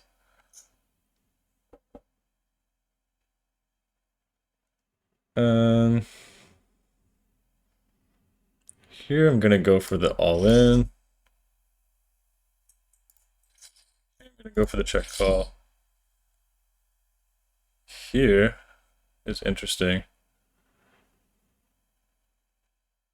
I guess I can just go for the call.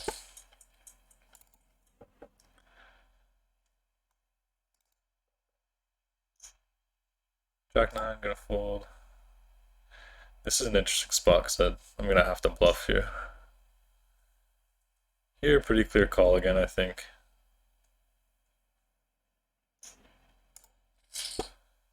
Um, 130, 160.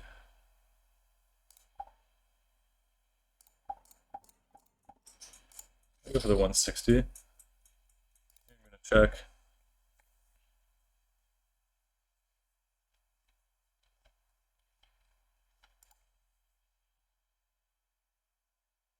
I'm gonna be jamming rivers. He goes for the overbet.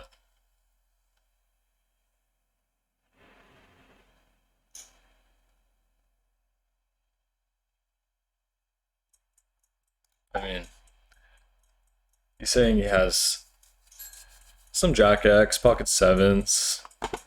When he bets that size on the turn, I kind of half expect him to check back. Hand like 7-8 or pocket ace. This is just a fold.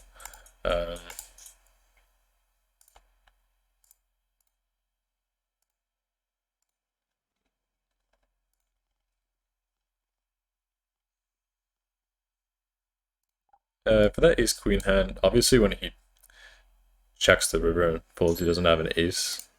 I think he was just bluffing a hand like queen jack, or king jack, sorry, jack 10, praying for a fold on the turn, and then just giving up on the river.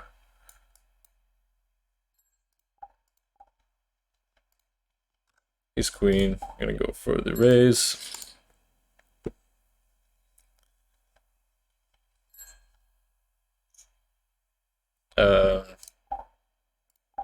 You're gonna be going for the raise. In terms of just going call with ace queen, I think I like it. Like, we don't have to. He started off the hand like around 100 big blinds effective, so there's not much worry in like not getting it in versus a hand like ace jack, ace 10, ace king by the river if we just go call. So I think I like my line. Here I'm getting called everywhere.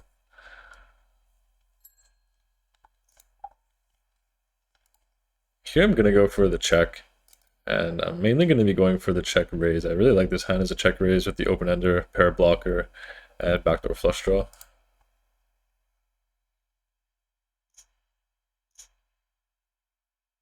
I think I want to go for like a check raise pure with this hand.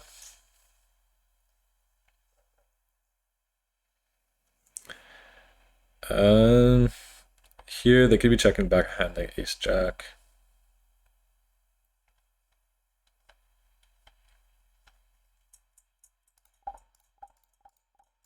I'm gonna bet. Try to start pressuring a hand like ace jack, jack 9.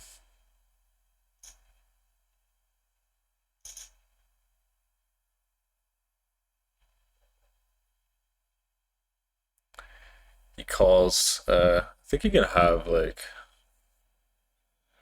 some random jack X, but they're just gonna check back on the river. I think I'm gonna go for the check call here. It's pretty funny, but yeah. Okay, that's fine.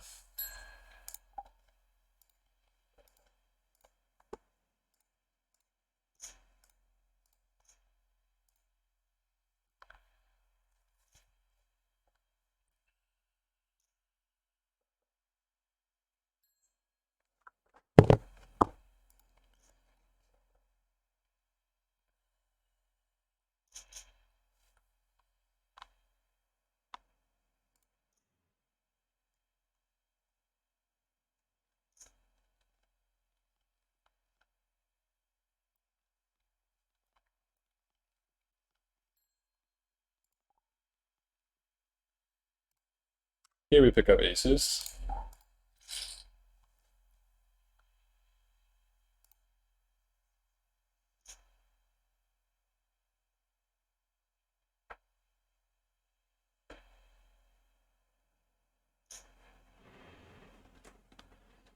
We flop. I'm gonna go for the third pot here on the 2 Broadway. I'm gonna fold. Okay, I'm gonna open.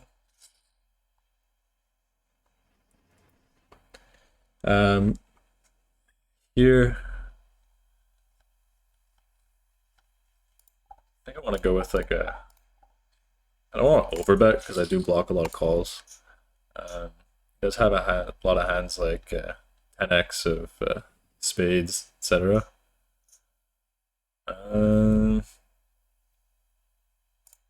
Here, a hand like king queen gets there. I don't want to check raise this hand, so I think I'm just gonna go for the bet and the call. I'm gonna bet 200, targeting a hand like Jack 10, Ace Jack.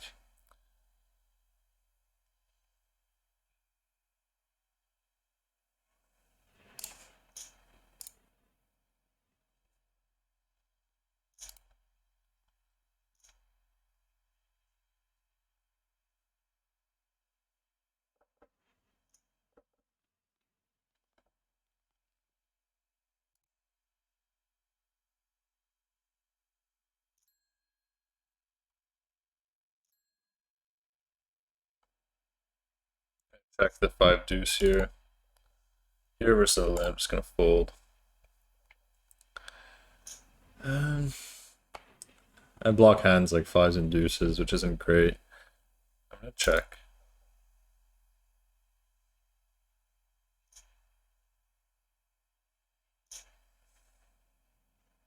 Here I'm gonna fold versus the big bet. Here I'm gonna fold.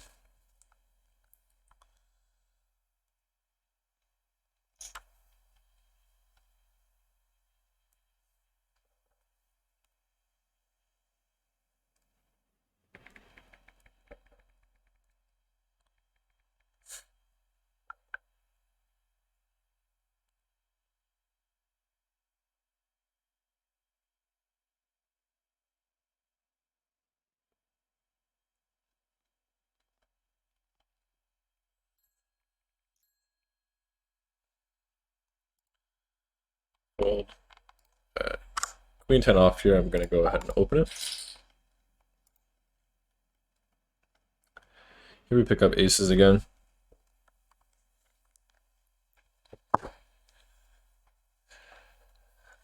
Checks his option after he posts.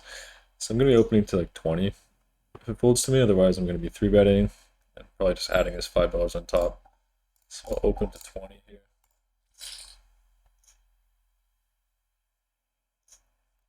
Flats, and he's most likely gonna, well, I guess he posts it, he's gonna flat as well. Easy bet, small spot.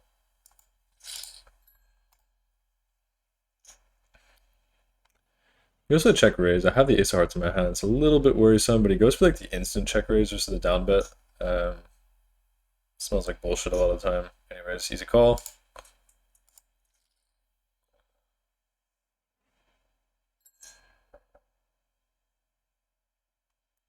You're gonna open. I'm gonna call. I might jam without the ace of hearts.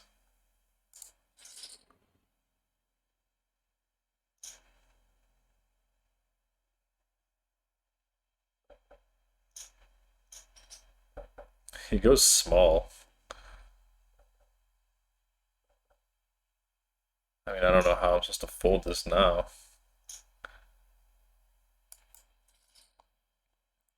I'm gonna check. Yeah, queen, just a total spaz. Total spaz. I kind of read into that when he just goes for the instant check raise. Like, it just makes no sense to me. This just seems pretty bad here. Easy fold with ace jack, clubs, no backdoors, whatever. This guy just bets like really big 3 ways. And Noah calls. Easy fold.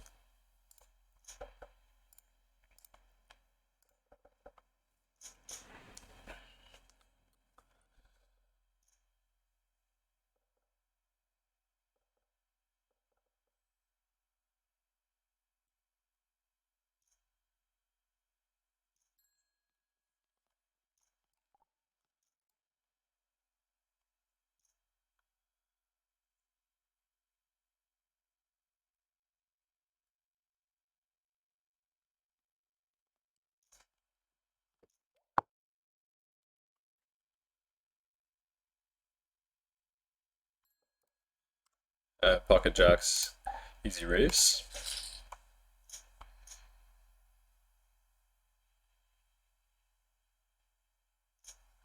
I'm gonna take a break in a minute.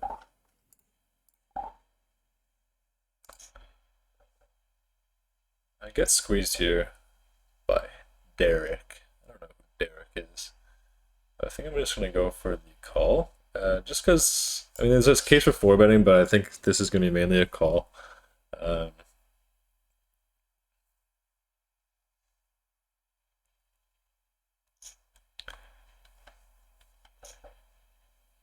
He goes for the 1/3. I think I want to raise here.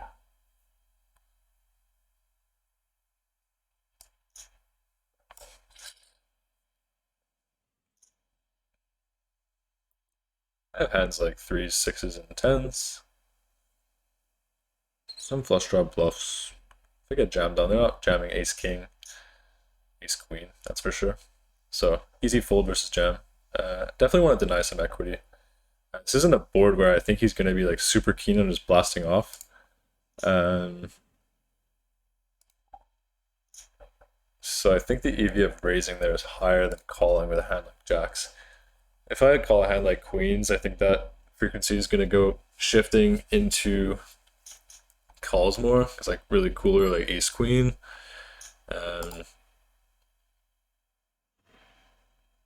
Yeah, let me know what you think about that one.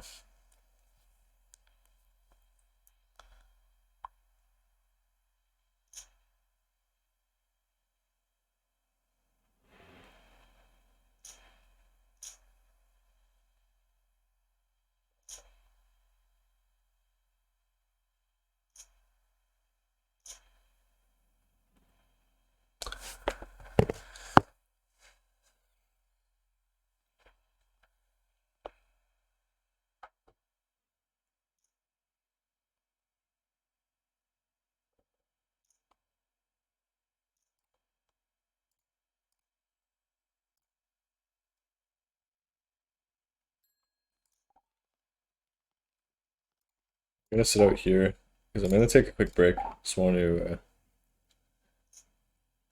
clear my head for a second. I feel like there's a lot of hands that happen, some of them that I misplayed, so I just want to think about some of that for a little bit, clear my head, and I think I'm gonna go to the 5-10 game that's about to start.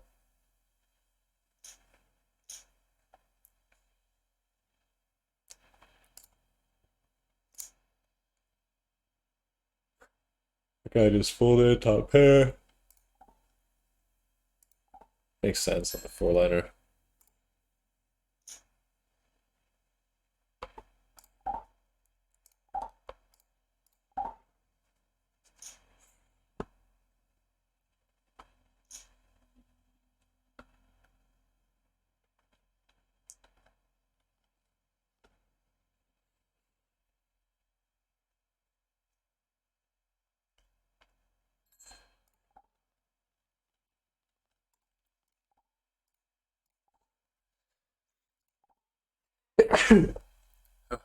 Excuse me. I will be back in 5 minutes or so.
Um,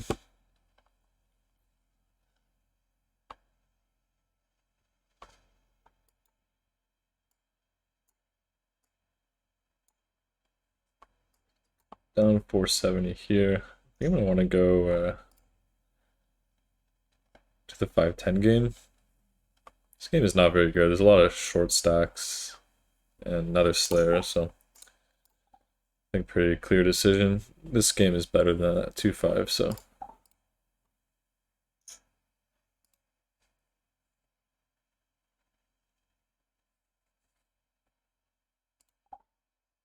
And the 510 looks pretty good. A bunch of people with not full stacks, so that's cool.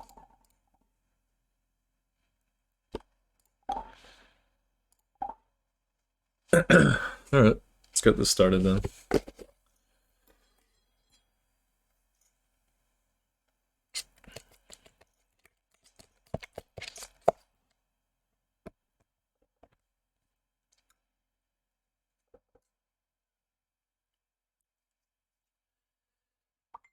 Go down to the gun open, I'm gonna fold the 5 deuce.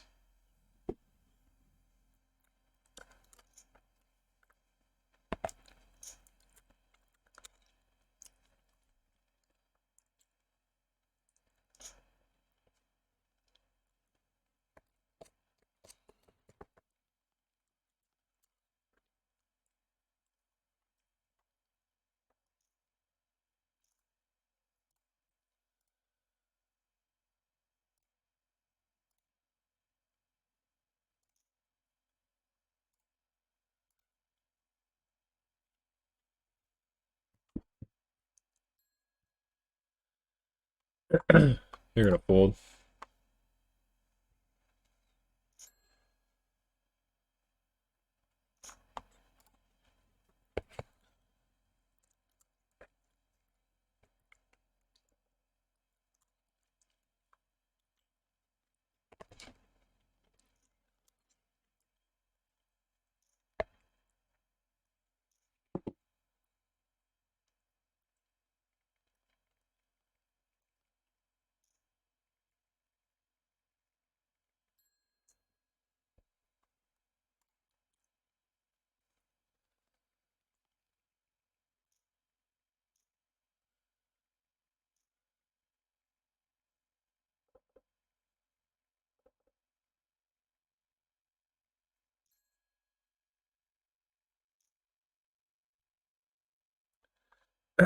um, this one I think I'm gonna go for the overcall.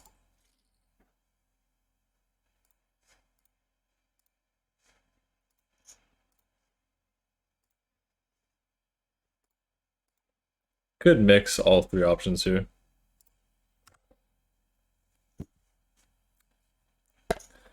Part of my reason of calling is actually because with these types of players that aren't playing 2000 effective, which is the max, I don't expect to face squeeze that much. I'm gonna fold and say goodbye to that $30. Oh god, don't do it to me. They're gonna do it to me, for sure.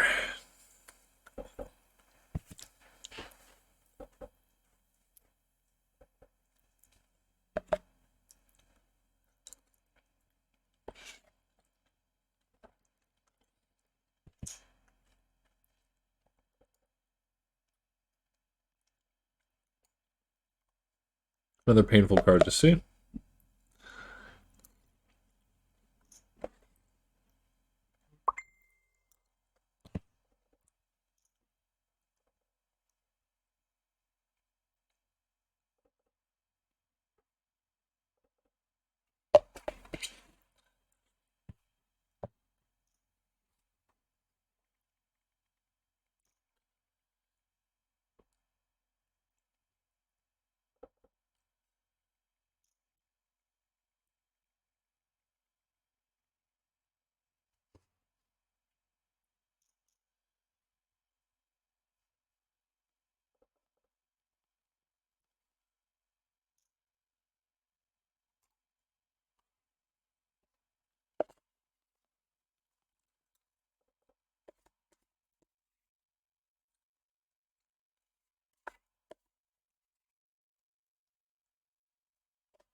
Um,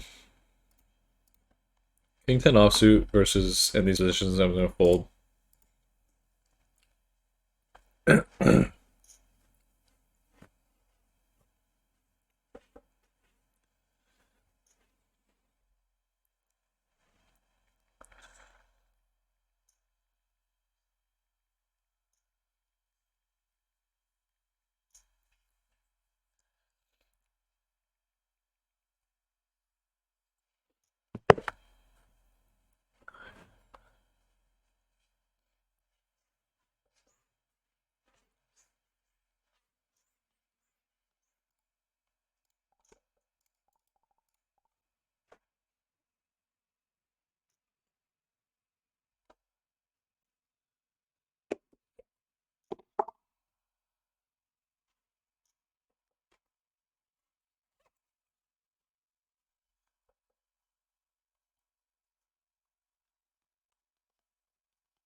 Folding the Queen 10 off here.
Ace 3 offsuit, no ante. I'm just gonna fold.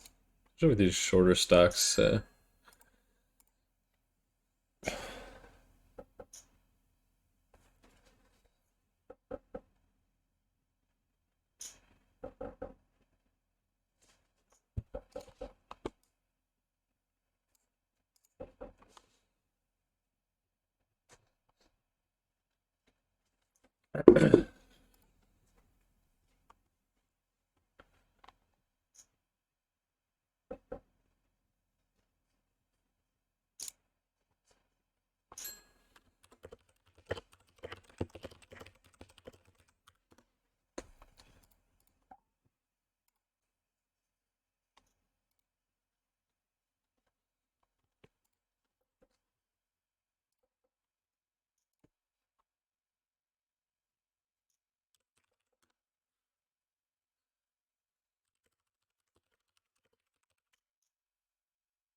Ace Queen suited, easy open.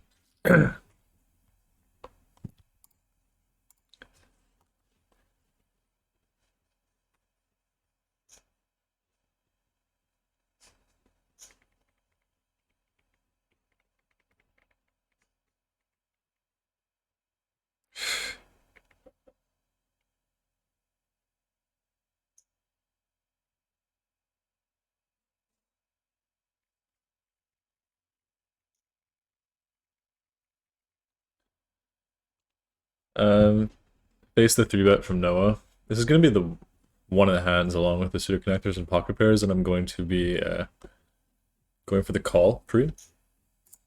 Pick up tens over here. Ace queen, no backdoor. Here I'm going to be going for the 3-bet.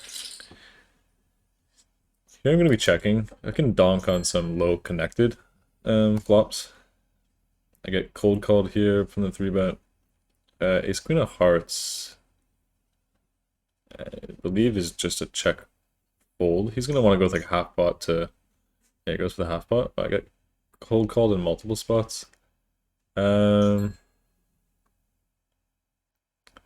really be hoping for like... Okay, I'm gonna fold. Okay, I'm gonna fold as well.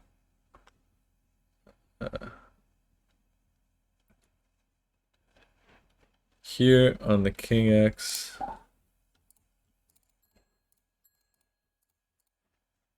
I'm gonna go for a small range bet for 0.2. Here you pick up ace king, easy open.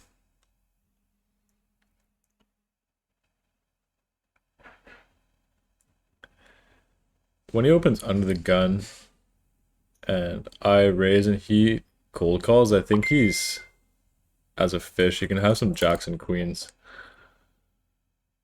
After the range bet, this one's a pretty clear check. And then, given he's gonna have like king queen, even some ace king off, and jacks and queens, I'm gonna fold.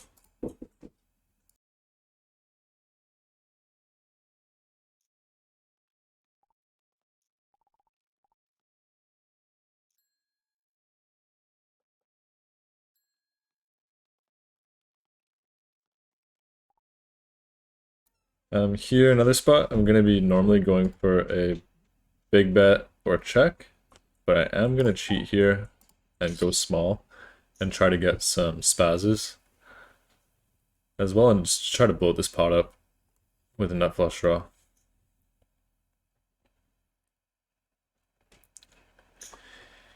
Here, now on the double flush draw, I'm always going to here with the combo draw, actually, I kind of like inducing a raise again.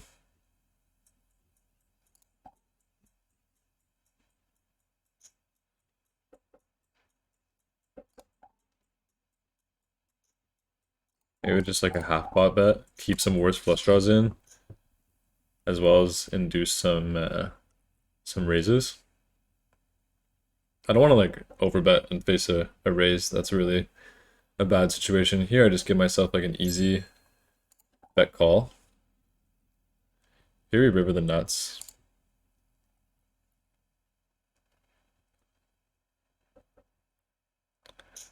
I'm gonna go like 75%. Hope I get jammed on. You can get calls by like 9s here and 2 pair.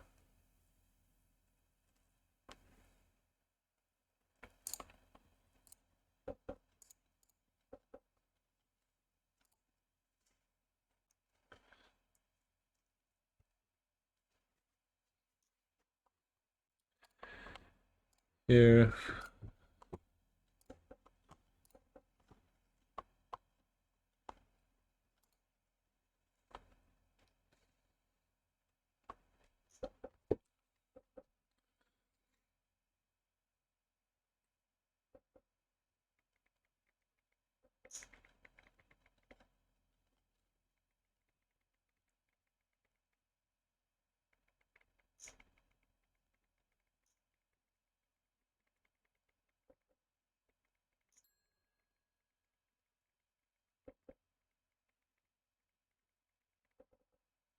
Jack 9 offsuit, pretty easy fold. This guy looks like he's not there.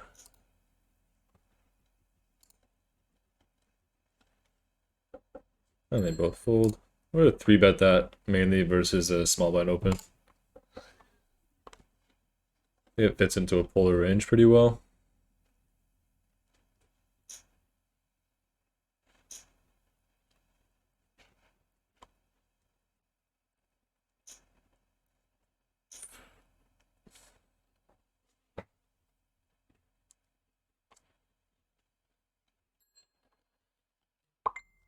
King 10 here. I know Finster limps a lot. He has limps and raises. I don't think out of position King 10 offsuit's gonna want to battle too much for a $60 ISO, which is what I use for my sizing. I may use 54. I like a 9 big blind ISO size there. King 10 doesn't really fit into that range, I don't think. Jack 9 under the gun. Gonna open raise. It's a tad loose, but I think it's fine. The only people in this game are 3-betting all that much. You can tell by the stack sizes that none of them are pros or good regs. Here, I'm gonna be going for the squeeze. I think at this stack depth, I'm just gonna go for the like normal sizing.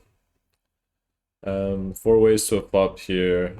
Jack 9, no backdoor flush draw. Pretty easy to just check. I know on these king boards, there's a merit for betting with like a more of a polar range. I don't think this hand fits into that though, with no equity. He just goes for the all-in. Easy fold. Unfortunate hand. Easy fold, then reload. He bets half pot. For the same reasons I wasn't considering betting. For the same reasons I'm just gonna fold.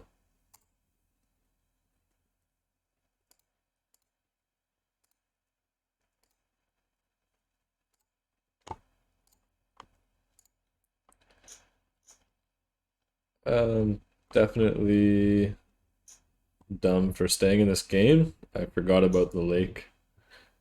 So I'm going to get out of here after this orbit and go play in the lake. Here with the 6-4 suited, I think we have a pretty clear call. That's what we're gonna do. Flop a gut shot. We have no backdoor flush draws. And we're 3 ways. So I could consider a check fold on the flop. If they bet small, I'm gonna go for the check call and try to delay check raise the turn. Ace jack here, easy open.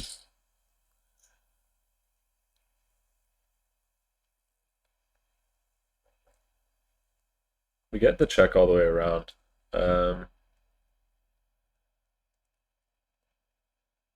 Here, out of position, going to range check on this connected flop. Here I'm going to check again with some showdown value and consider going for the check raise. Here I think we have an easy half pot.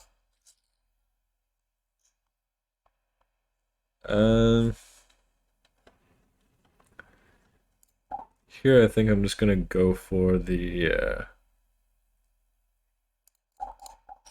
bigger bet. Versus the sizing.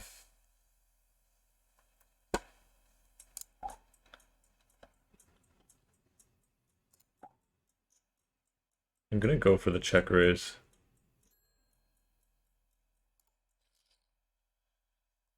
I'm gonna go for 140 here. This looks like a spot that nobody's gonna bluff, right?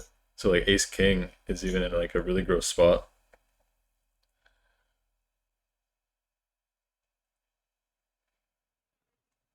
Like when you see this as him, you think it's just like disgustingly underbluffed. Go for the squeeze pot, for the squeeze, and this guy double flats. I'm gonna go for the 0.2 bet here. King 9, I'm just gonna fold.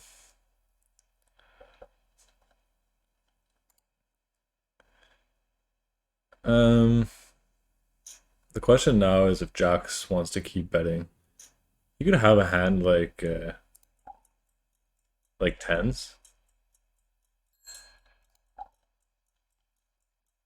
The reason I'm gonna open, I'm gonna cheat here. I think I'm gonna cheat here.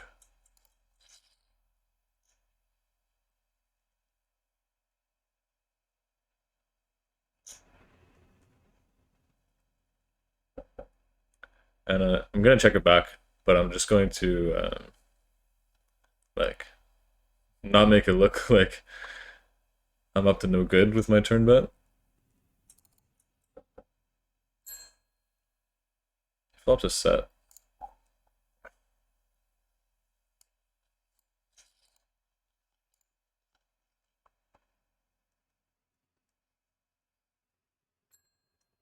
And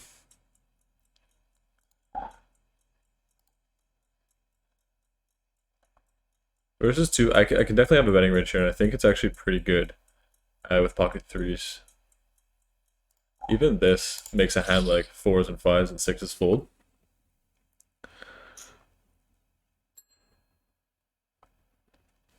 Jack eight, easy open.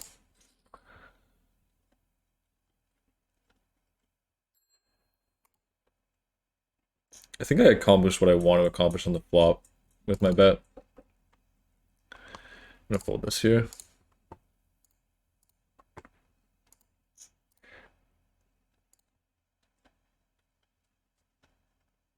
And this one easy fold. Going to sit out.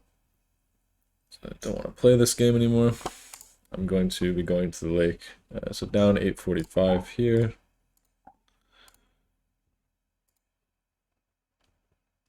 I don't know what just happened, but we're just gonna reopen that.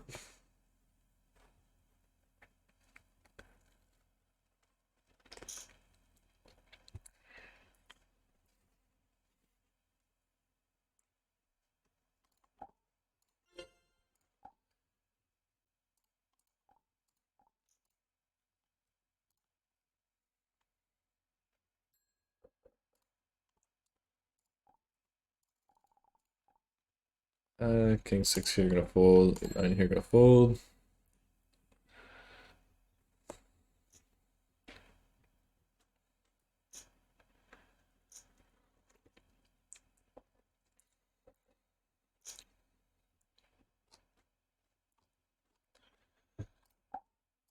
While I wait, I'm gonna see if there's any other games that I can join.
Easy fold.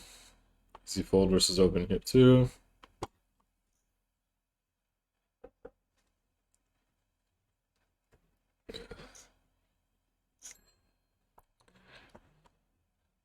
Easy fold, like I said.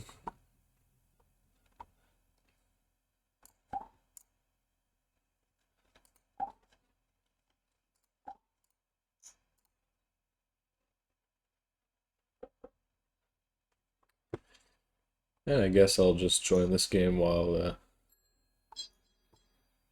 this one's gonna be a fold.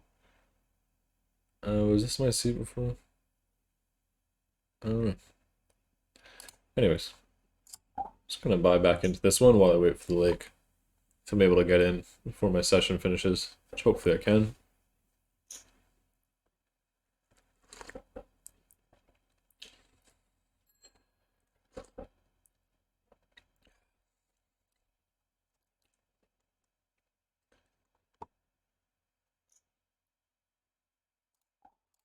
Here I'm gonna bet 0.1 pot, blocking the straight.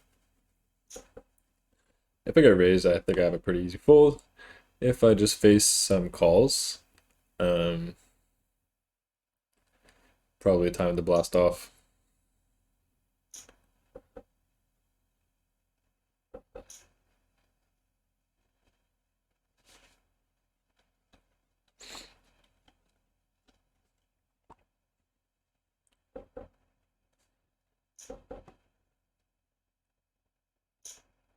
Um, Now on this card, I don't think I'm gonna want to bluff this anymore. I'm gonna go for the check. 6-9. I'm gonna go for the squeeze here to 140.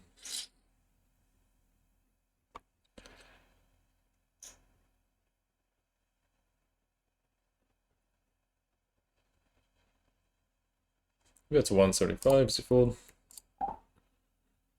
Nice flop. We would have missed, but it's fine.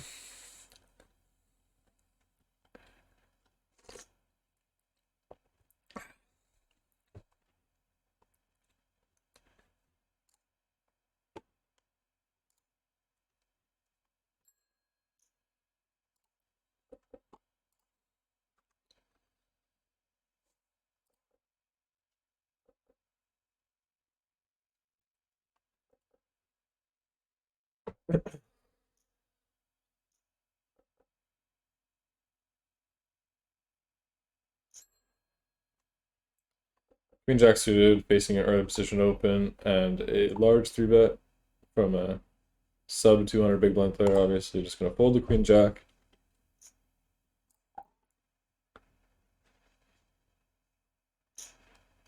Would have been nice to play that one, but deuces gonna fold. Sorry, gonna open if it folds to me. Yeah, so like I said, I'm gonna open here.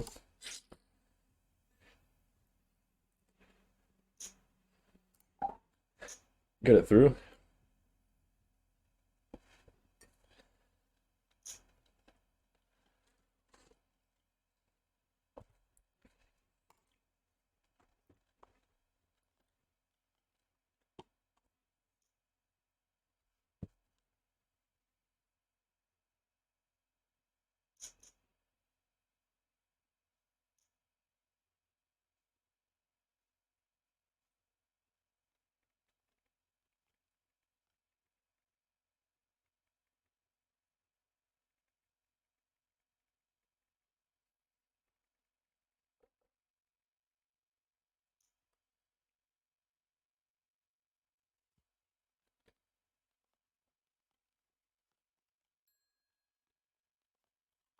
Queen deuce, he's a fold.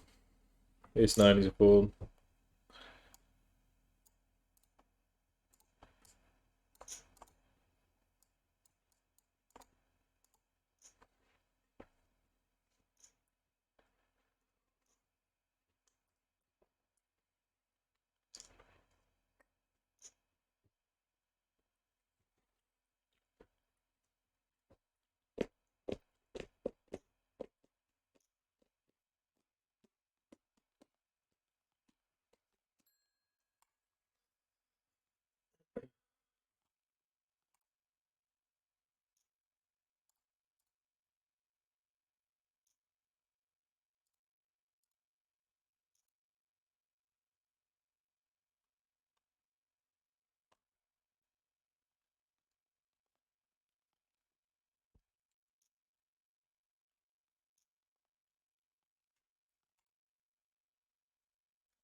Queen Jack just a fold under the gun.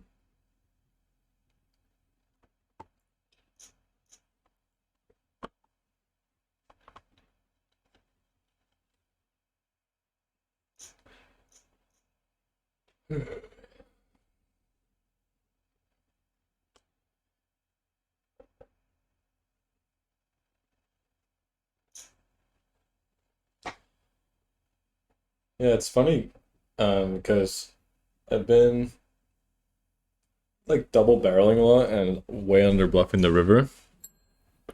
And what's really funny is that what's been happening is that I've been running into a lot of hands that uh, definitely fold on the river.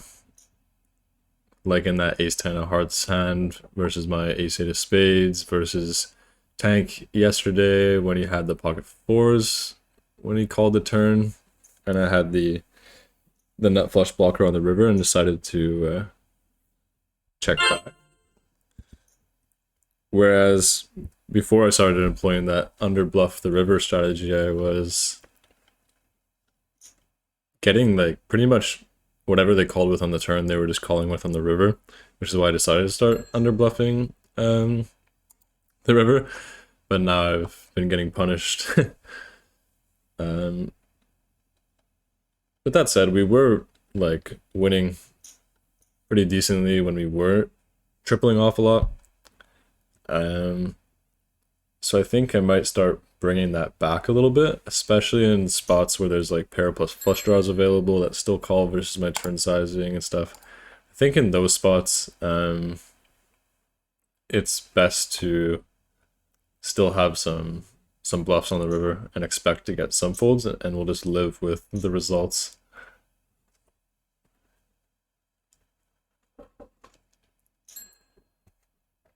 Easy fold. Gets snap called.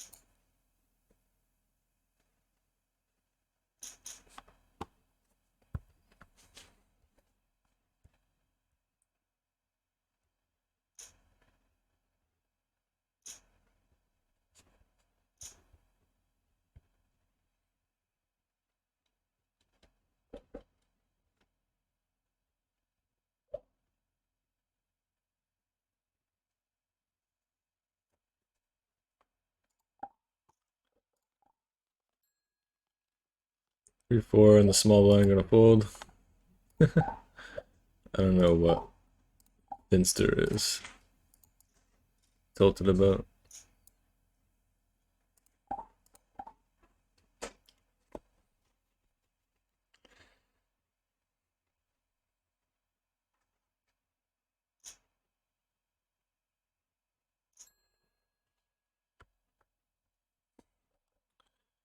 Fold.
Here ace four hearts, I'm gonna be opening.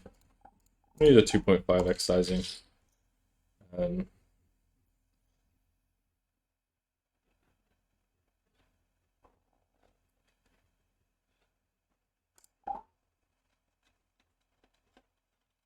I was definitely just calling a jam at 19 big blinds effective with Chiefs. He has been jamming a lot. That would have been a beautiful flop.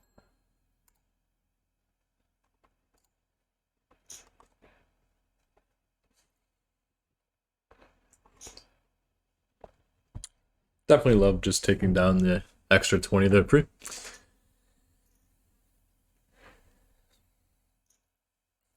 Alright, let me know what you think about using a small size in terms of RFI sizing when there's a straddle on. I'm actually considering even using a 2 big blind open raise size from early position when there's a straddle on, and just going with a 2.5 cut off button. Even hijack will be fine with the 2.5. But I think I'm pretty strongly against opening 3x with the straddle on unless the table is like really deep. Pocket nines, easy open.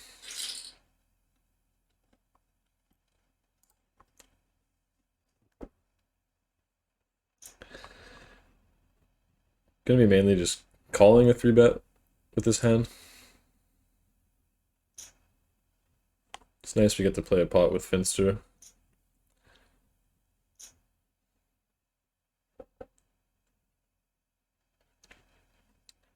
And I'm gonna have Jack 9. I'm gonna have Queens, 10s, 8s. I want to go for the range check here, I believe.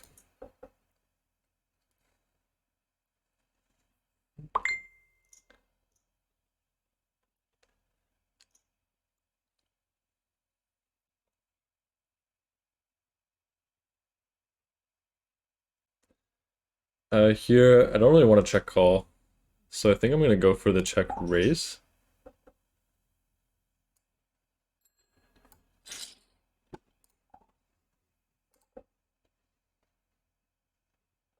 I can check raise a lot more hands than just Jack 9 here.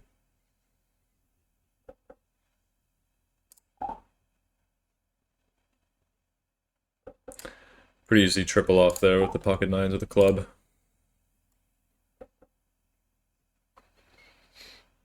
I think Finster is actually somebody you can really take advantage of when he bets small like that. Because he's a complete fish, even a whale. And I've seen him take really big sizings in spots where he shouldn't. So I think that he really often is just betting according to his hand strength. So when he bets 1/3 there, we definitely get to abuse him quite a bit.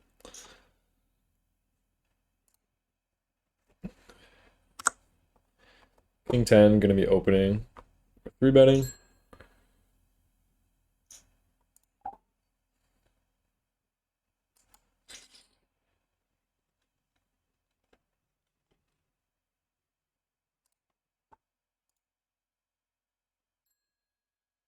No tanking, that's not good.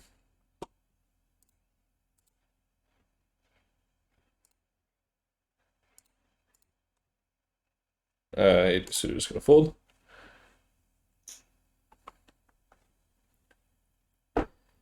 Here I'm gonna be wanting to use a like a half pot size or check with my entire range.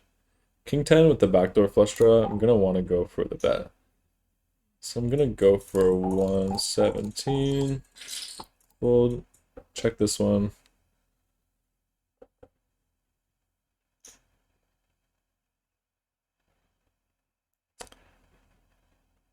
This one I can check back. I can bet some stronger King X, I think. He just goes for the fold there. I think now it's time to start betting.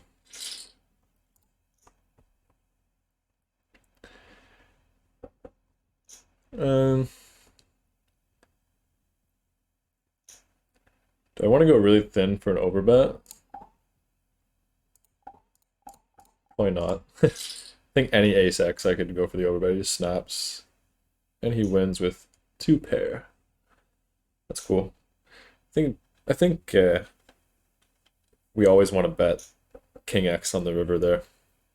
I don't think we want to check it back. Can obviously check back Queen X for sure, but I don't think we should be checking back any King X, especially when it goes check on the flop, check on the turn. I don't expect many players in this 6-3 game to be checking a hand like Ace-3, Ace-2 twice. I think they just bet when they like their hand and check when it's marginal, and that means when he checks twice that we can kind of treat second pair like top pair there and go for the double barrel. Just an unfortunate river, but small pot, no big deal.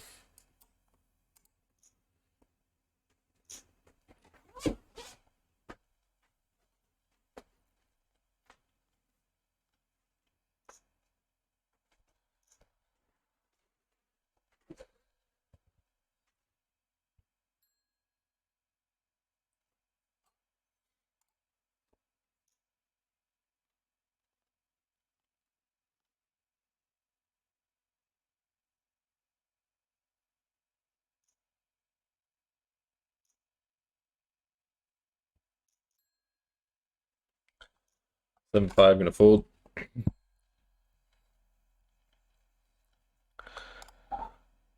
Ace-6 gonna fold.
King Jack offsuit.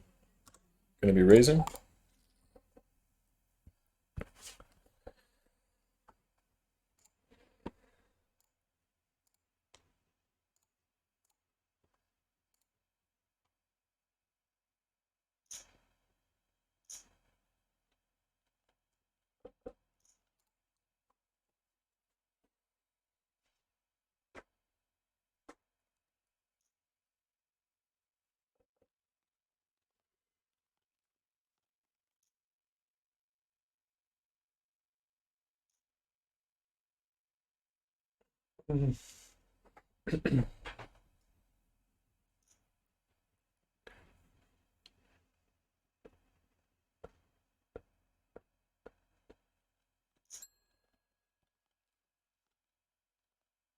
Queen 3 here, easy fold.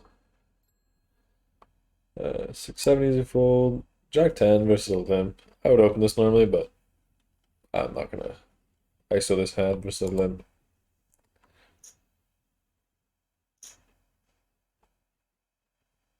Here we get a limp from Chiefs. It's only 30 big blinds effective. Yeah. Versus this, I'm not gonna 3-bet. I would 3-bet this versus just a button open, but when he ISOs, just becomes a pure fold, I think. Especially when Chiefs is very liable to go for the limp re-raise. Here. That. Here I'm gonna experiment with the min open.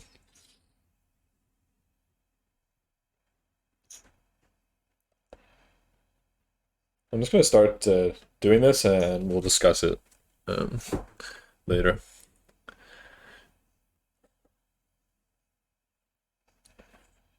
Here I'm gonna want to start off with a small bet.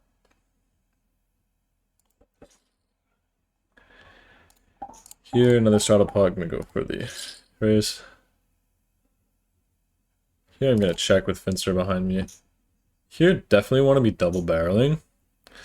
I'm gonna go with the half pot because I think that it really makes them check raise all their 10x. This I'm just gonna call, I guess. This is funny.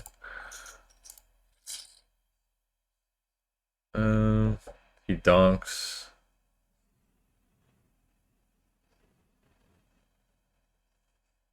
Just gonna fold.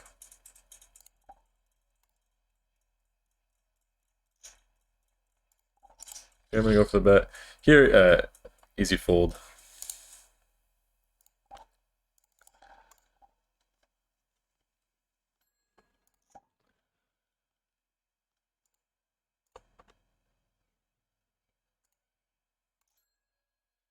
Here I get min raised, which is pretty funny. And now I just get 3-bet. I'm gonna call.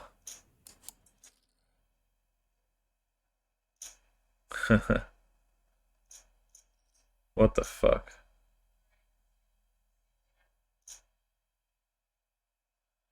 What the fuck, man? Do I just call this here? To win so much. I think I'm in it. Wow.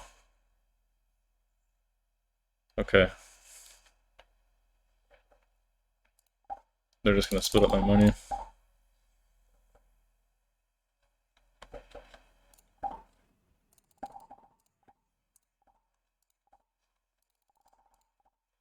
Why? Um,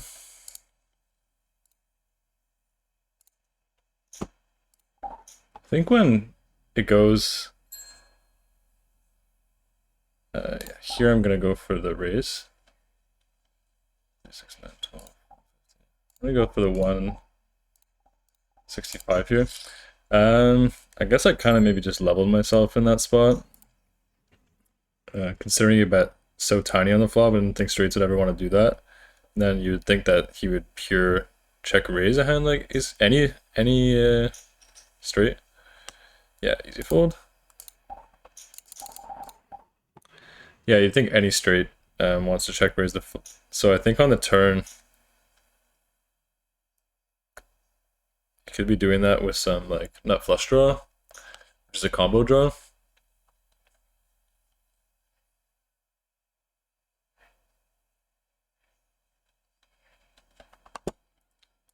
Man, why are they not giving my stack?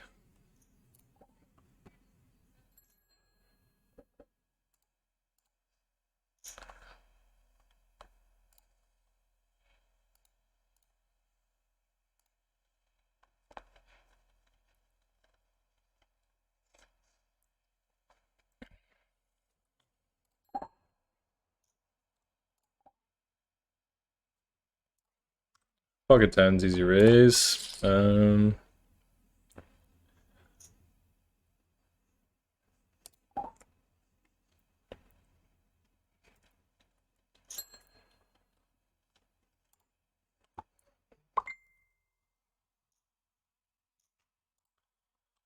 Here versus squeeze. I'm gonna go for the call. It's kind of a small squeeze, so.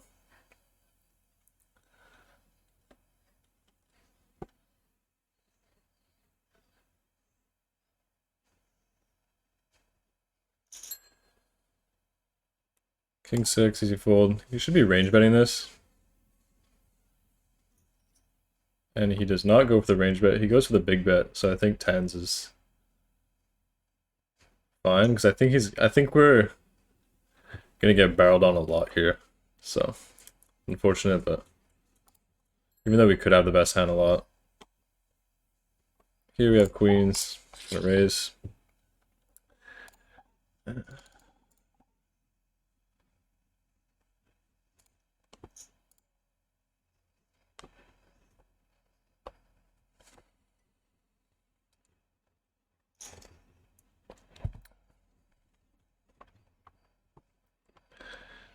Um, 100 big blinds effective here.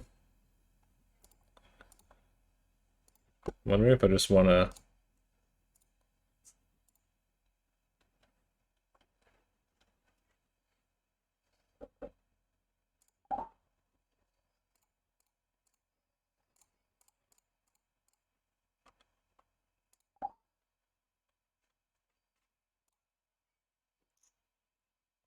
I'm just gonna go for the call. Flop is set. Never folding now.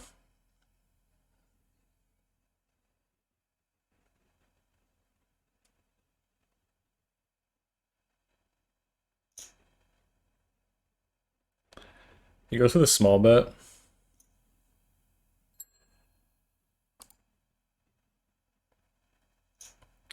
I'm just gonna go for the call here.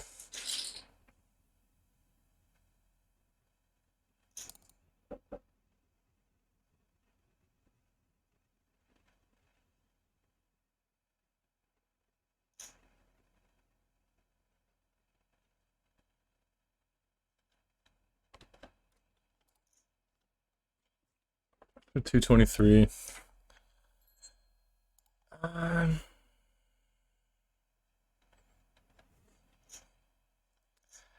he looks like he just wants to barrel it off, right?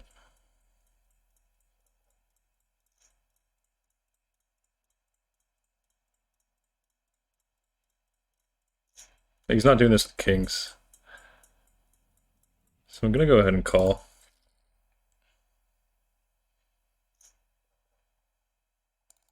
And pray to the Lord Jesus that he jams.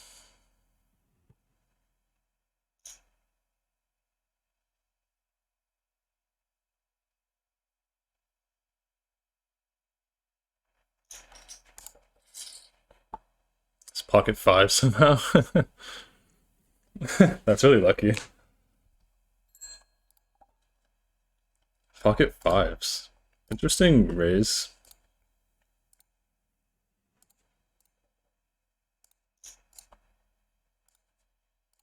Definitely got really lucky there.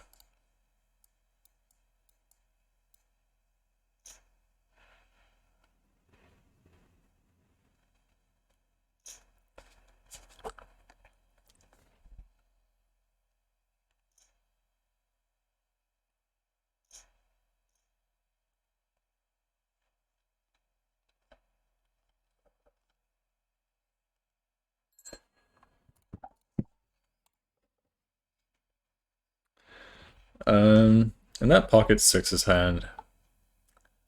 Man, we have to be good like 26% of the time to call off that jam.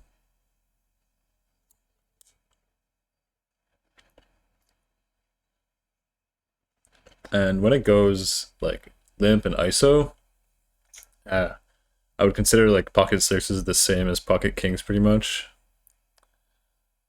Because I don't think Finster's gonna like call a hand like tens or jacks or king. Well, obviously not kings, but tens or jacks. I don't think he's just gonna go for the cold call break. I think he's gonna be three betting those hands.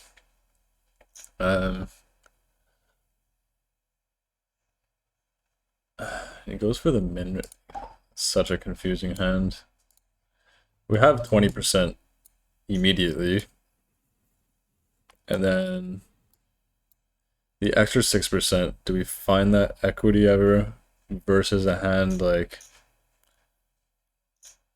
Ace Jack of Hearts or like Ace Nine of Hearts, stuff like that? Easy open with the Ace Queen.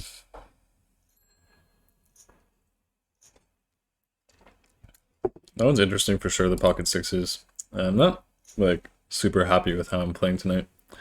I think I'm making a few mistakes. Here, gonna be going for the range check. It feels like a mistake now going for the call with the sixes. Obviously, once we see the results. Under three ways, and we only needed 25% to win. We have a direct 20% versus the nuts. Here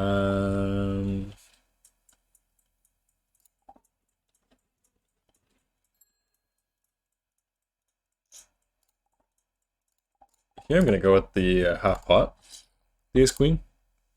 And if I fade the raise, I'm gonna be going for the bet on the river.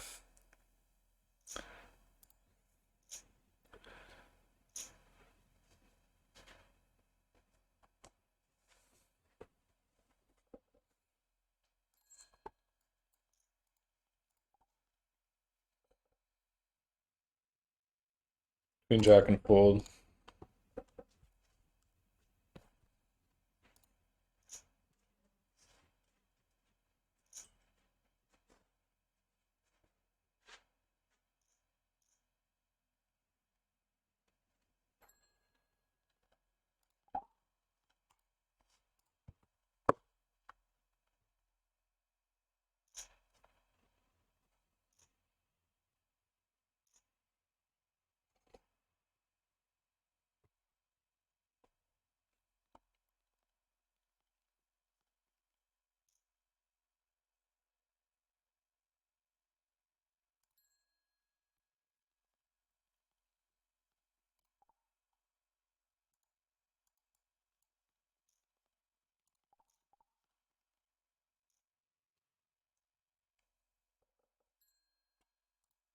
Ace jack going to open. Fold the 5 deuce off.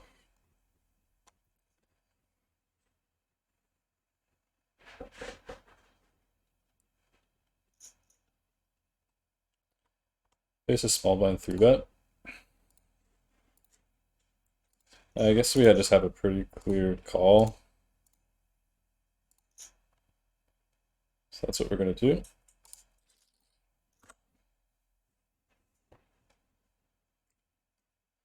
And he goes for the check on a spot where he should be range betting.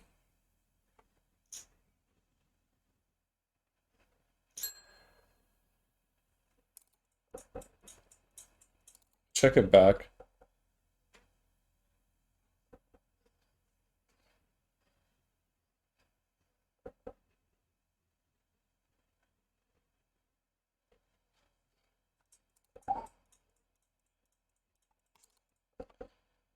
And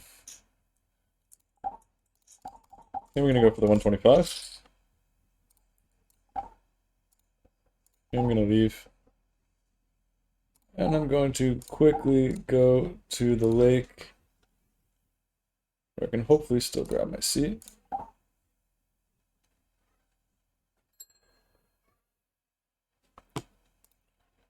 Ten-9 suited, going to raise.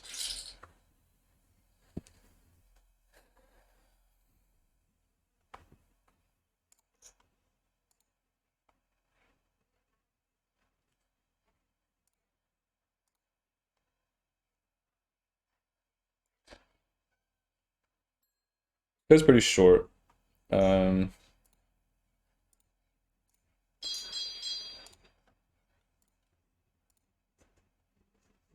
gonna go for the flat call here in position.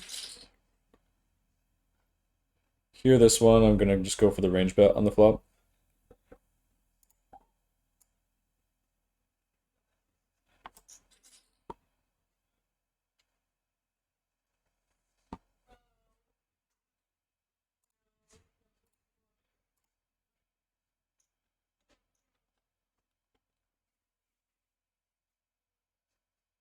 Here, pretty easy fold, the Jack 10, no backdoors.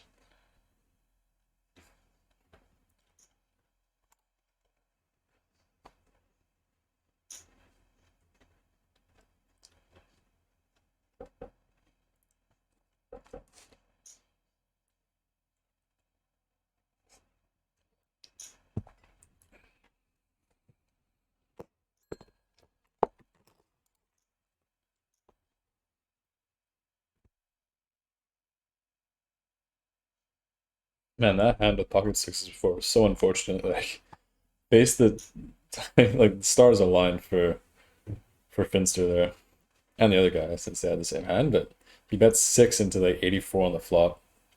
I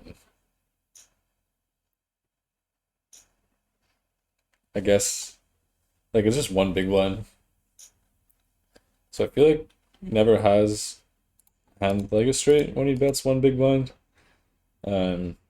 So like set mining seems pretty good. Then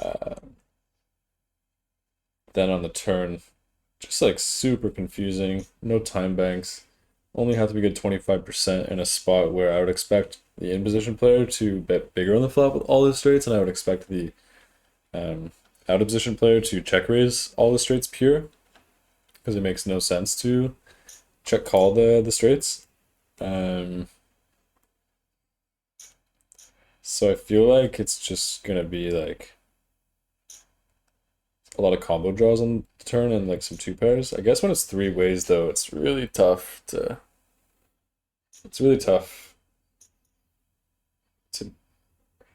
to be up against a combo draw and then two pair. It's really confusing. If I should be folding that, let me know.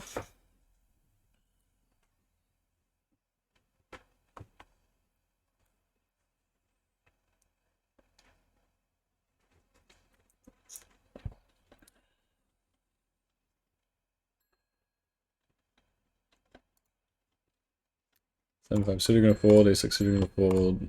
5-4 offsuit gonna fold.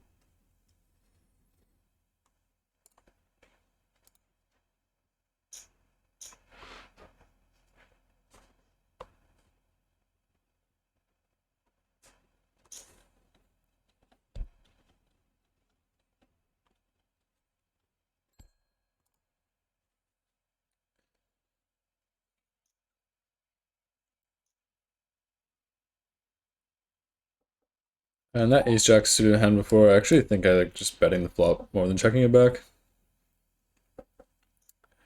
Somehow we got lucky there. Still can't believe how lucky we got in that pocket fives hand. Just like a pure stroke of luck, by the way I played it there.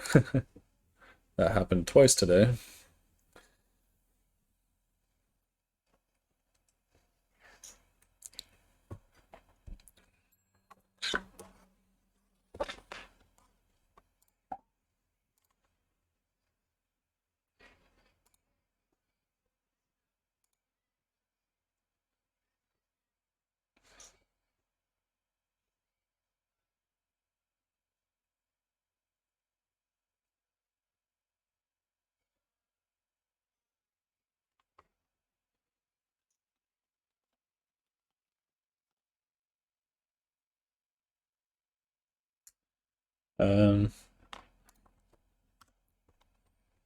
Here in the bomb pot, flop middle set. So I'm gonna be betting 10% pot here. However, we have some time to think about it, so I'm wondering if being on the button when everybody checks to me here, I can actually maybe play some 1/3 instead of just going for the 0.1. I'm gonna do that and let me know what you think.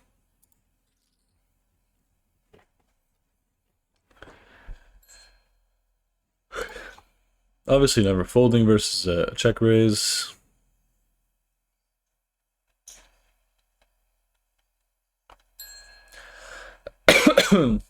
Ace 3 gonna fold. Pocket 8's over here on table 3.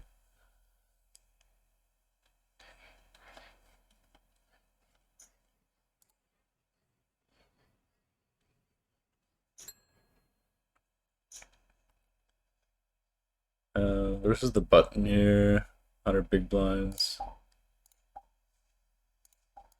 gonna go for the 11 big blind 3-bet. Versus the raise here. I don't think he's check raising other sets, really. I think he's really check raising like nut flush draw or a straight. It makes sense to check it from such an early position and get some bets in.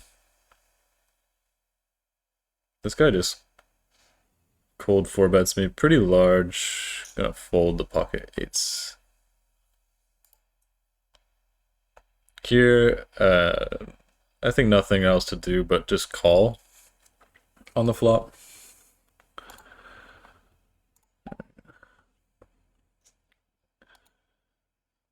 Yeah, here just gonna go for the call. Pocket 6s, nothing else to do I don't think. Let me make quads on the turn right away. So that's pretty nice. I think, yeah, I think having the absolute nuts so deep is gonna be pretty great.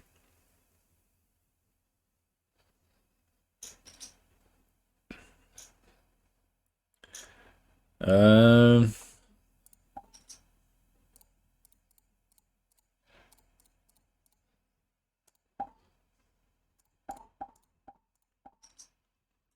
I want to raise here to jam the river. I'm not going to slow play. I'm not into slow playing much these days.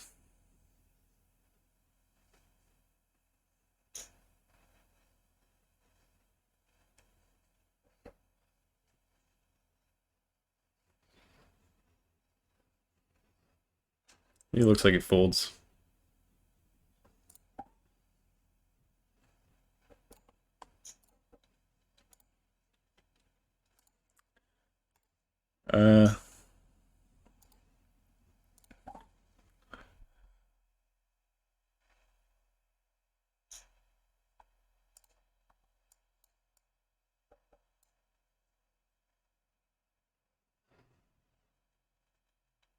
You know, I guess you can fold 7-8 to a raise there, right? He bets like 60%.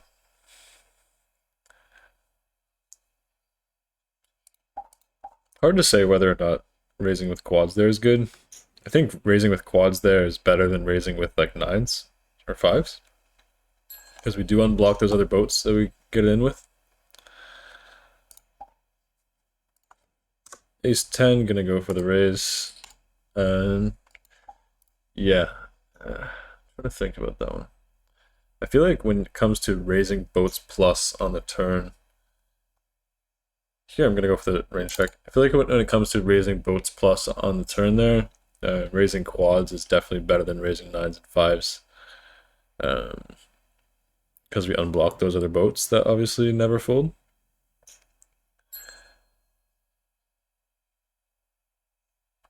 Here, gonna be going for the raise with 10-8 suited. He goes for like the half pot bet, so I'm just gonna go for the fold. Yeah. I think it's a spot where people are gonna think it's pretty underbluffed. So I think that we really get away with bluffing a lot here. With a hand like 5x of diamonds. 5x of diamonds would make a really good bluff on the turn, which I definitely bet call the flop with. Some nut flush draw would be good to. I don't know if I would want to have a 7 or 8, because I guess those are kind of the hands that you're wanting to put in a really rough spot when you go for the raise in the turn.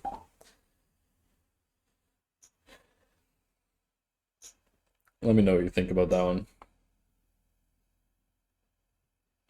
I guess the other option would just be going for. They're so deep though. It goes like that.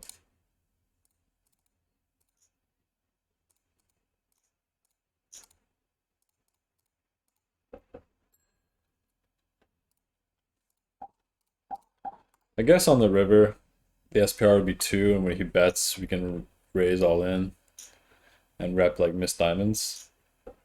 So maybe that's the better move in terms of trying to get it all in.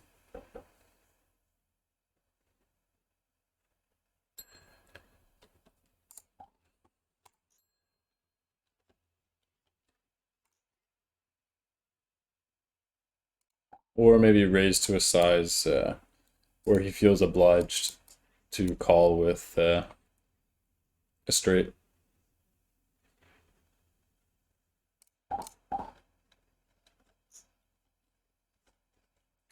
There's also the possibility of spazzing with like 7x or like some kind of combo draw that gets to fold on the turn versus raise that otherwise might blast off. Pocket 2 is going to go for the open. Yeah, so maybe raising with 6s there with quads isn't super ideal. I definitely want to try and pile money in versus a straight, like before a diamond comes out or something, or like a 4-liner where I feel like they can't get that much more value. Here, gonna go for the range check.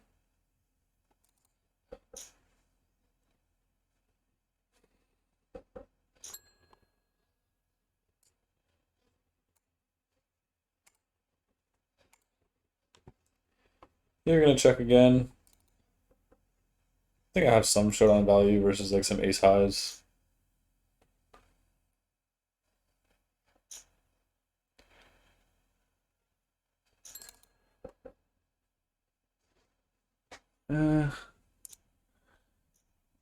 Here goes hijack, fold. I feel like he's going thin here, so I'm gonna fold.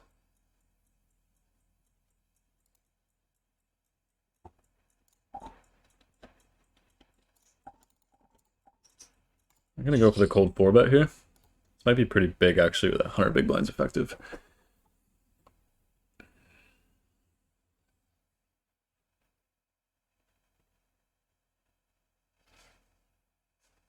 Nice, take it down.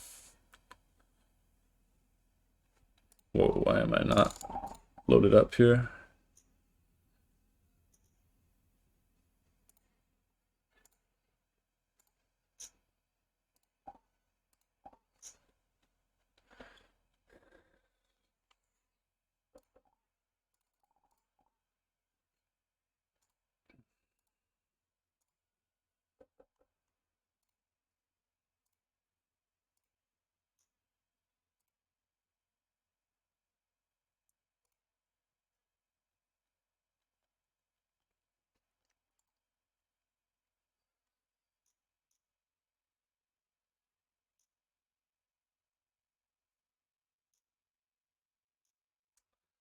Yeah, thinking about it more, I think my logic was incorrect within the pocket sixes hand.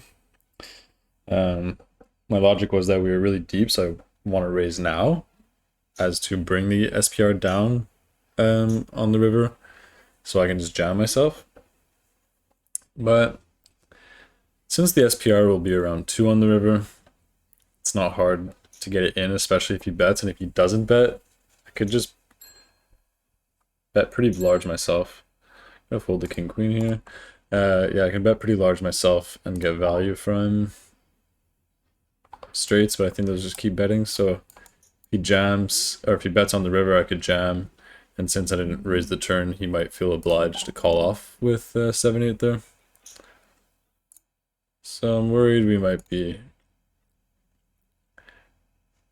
$1,000 richer if we didn't raise, but no going back now. Like I said, raising sixes there definitely is not as bad as raising nines and fives. Nines and fives I would just call on the turn. My logic being sixes unblocks those other boats that we can get it in with real soon.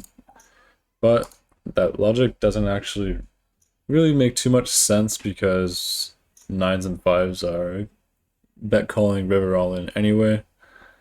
So we should probably just be thinking about how we want to get the money in versus a hand that could fold if we raise like a straight, and it's most likely we're going to get money out of those hands if we just call on the turn. Ace king of hearts going to open.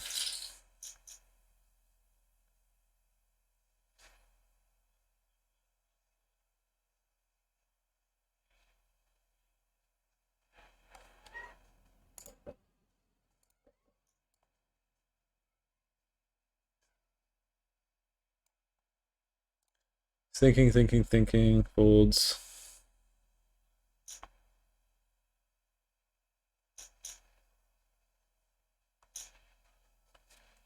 You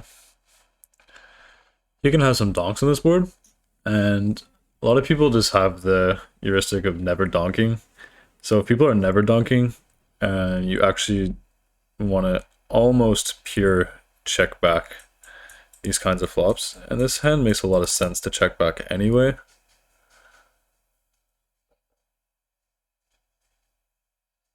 I have a lot of showdown value. I think at this point he's gonna recognize, like with pocket twos and fives and stuff, that not only does he have a draw, but he also needs some protection versus ace highs. So I feel like this is another good check back because I get to cooler worse ace x and king x on those rivers.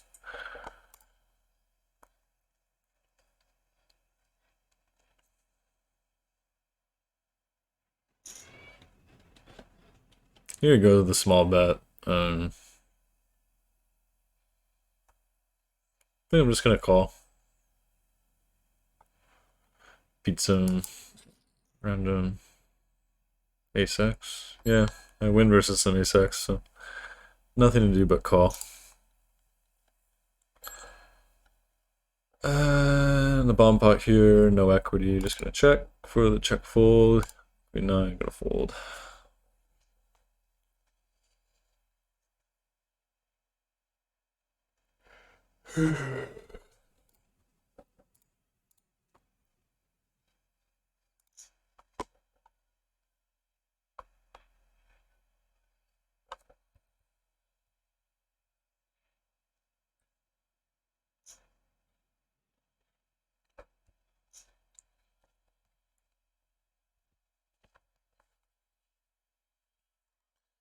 Fold the ace five.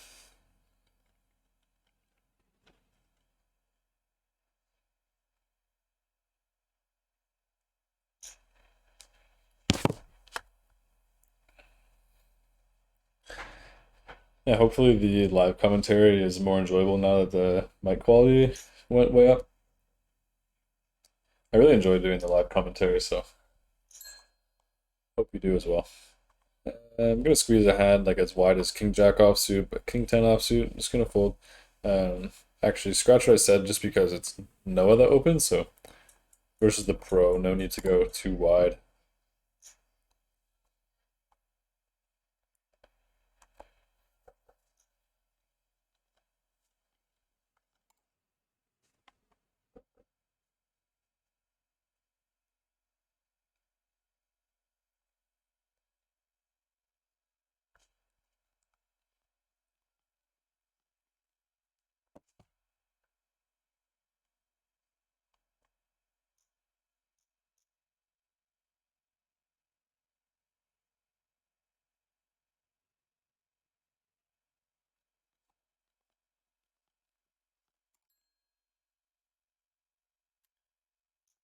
Pocket twos, easy fold.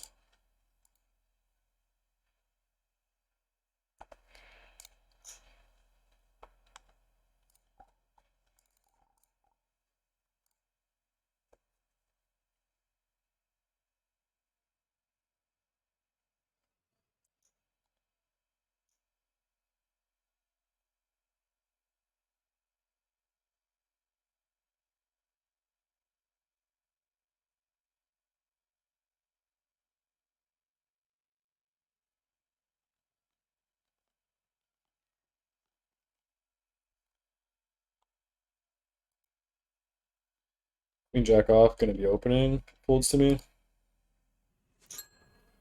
Folding versus a raise.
Jack 10 gonna fold.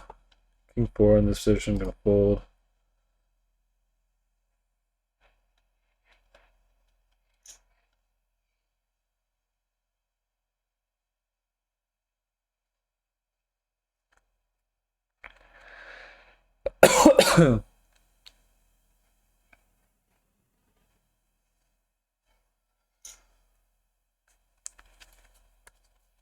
Versus the undergun open. And just fold the queen 7 suited.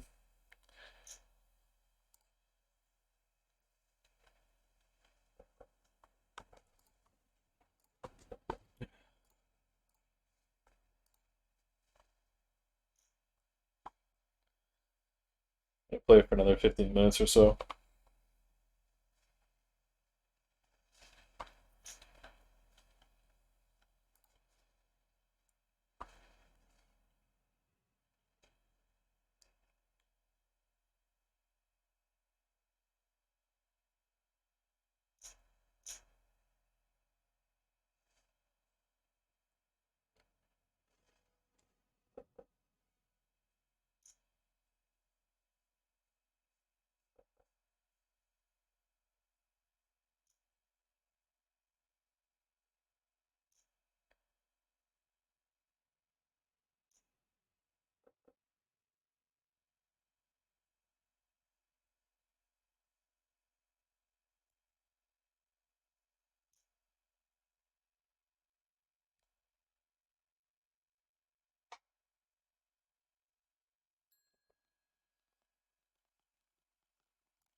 Got pocket kings under the gun.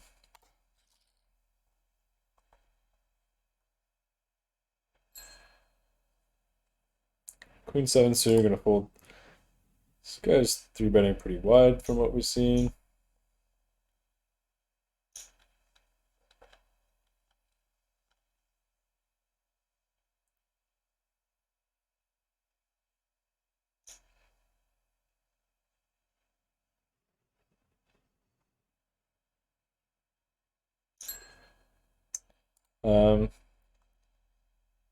Actually just gonna go ahead and bet the flop on the 2 Broadway. Could go for the check raise, but I think versus check raise, we narrow his range down a lot. Ace 4, gonna raise. Alright, we got another try here.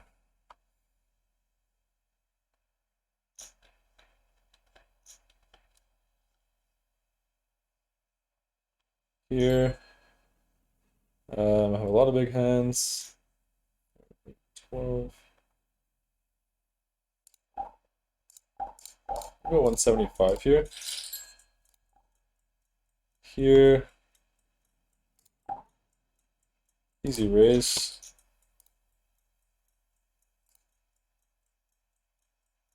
Here I'm gonna go for the check on the flop. Here I'm just gonna fold or bet that sometimes quite a bit. Just gonna check back.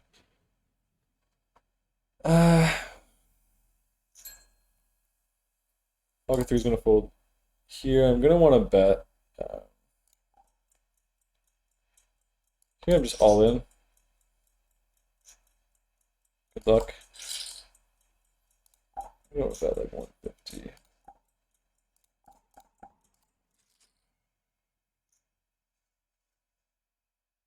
Ace? No.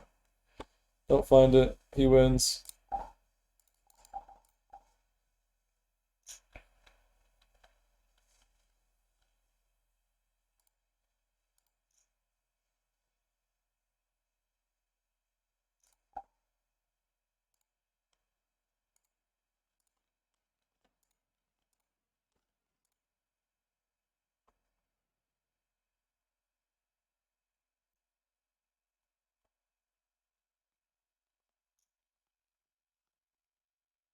Here we go. Another try with pocket kings. Yet again.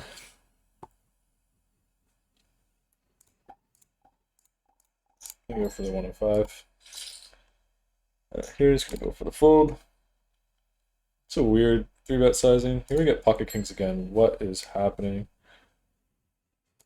I've never seen pocket kings so many times in my life. Get 4-bet here.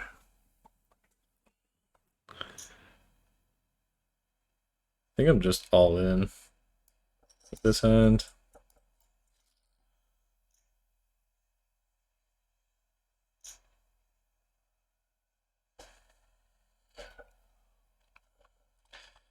Here, multi-way. Here I'm gonna go for the open.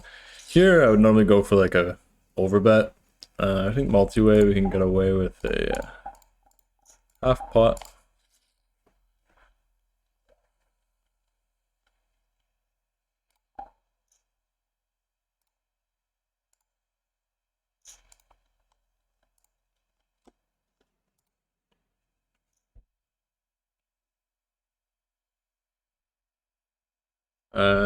Gonna be range checking this.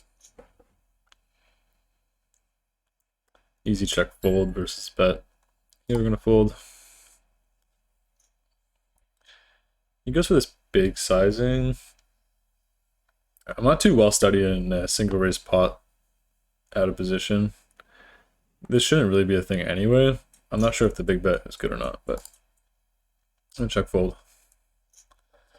I think his range when he does that is gonna be more like 7s, 8s, 9s, 10s. I see people flat 10s and jacks. Sorry, 10s, jacks, and even queens. When it's under the gun open.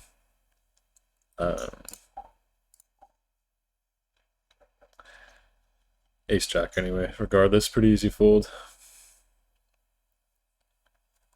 If you bet small, it's probably fine to continue sometimes. I'm not entirely sure. Like I said, I'm not too well studied in the single raise pot. out of position as the RFI. Here I'm gonna go ahead and 3-bet.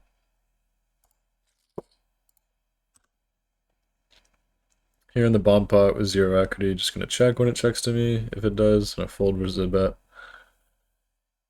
Easy 3-bet, and then fold versus 4-bet if that's what it comes to. A check. Yeah, I mean, I don't see any reason to do anything else. Fold.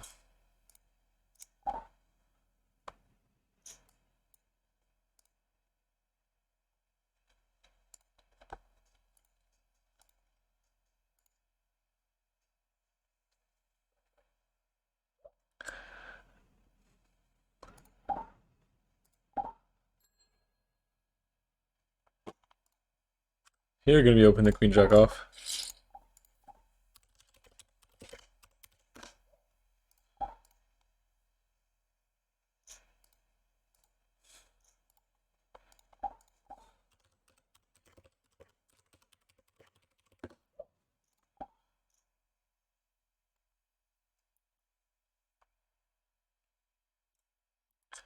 Here you're gonna be range checking on the flop, out of position versus in position flat.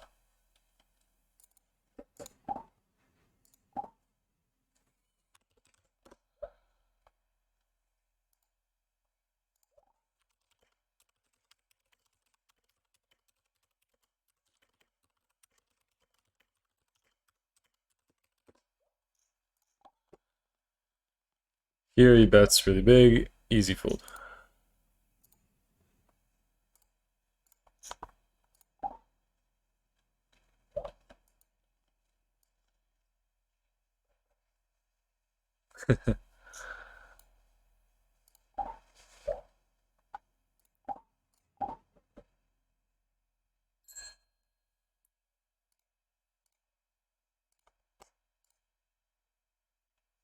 Um,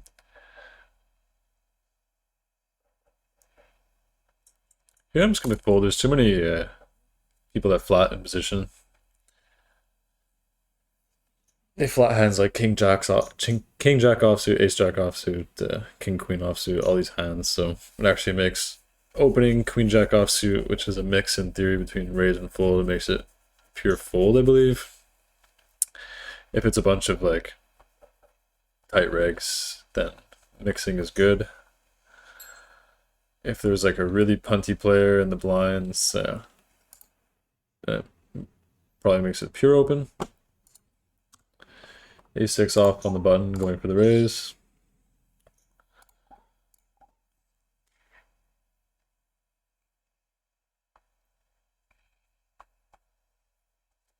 Get the steal through.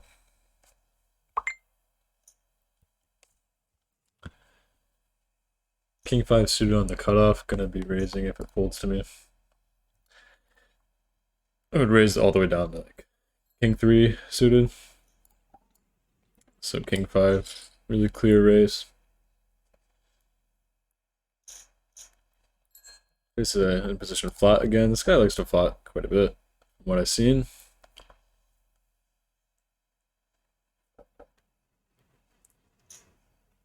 Face a big blind squeeze from baller. Either way, regardless, it's a fold, but this is probably super tight. I think anybody playing that's not in for the max, I just assume the big blind squeeze or the big blind 3-bet is like super nutted.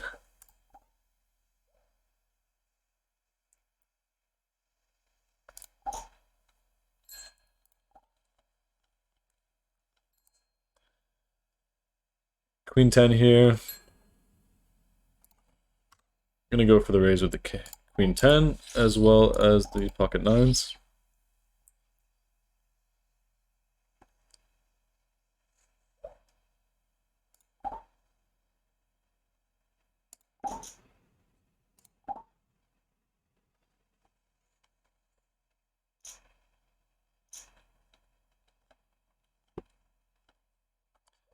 Ace-8 suited here, here easy fold.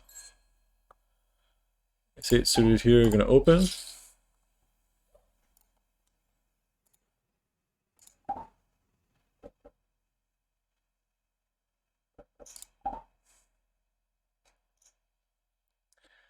Another in position flat.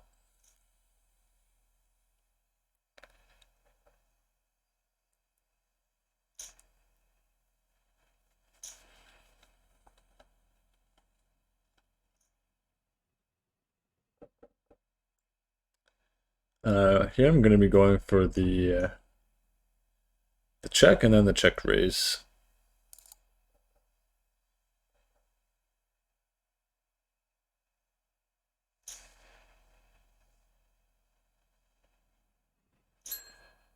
Easy fold with the 8-5 off.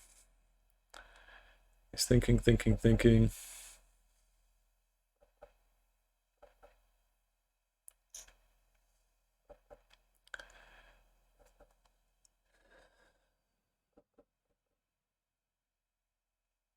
I'm gonna want to go with a size like this. Obviously pocket threes does come in, but I have an easy call versus a raise anyway.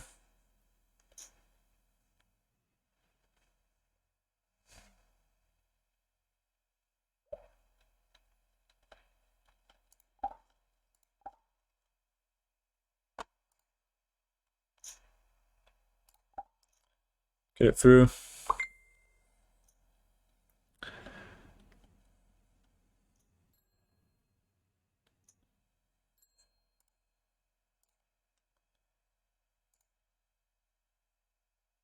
It's 3 easy fold. Gonna be playing one more orbit here.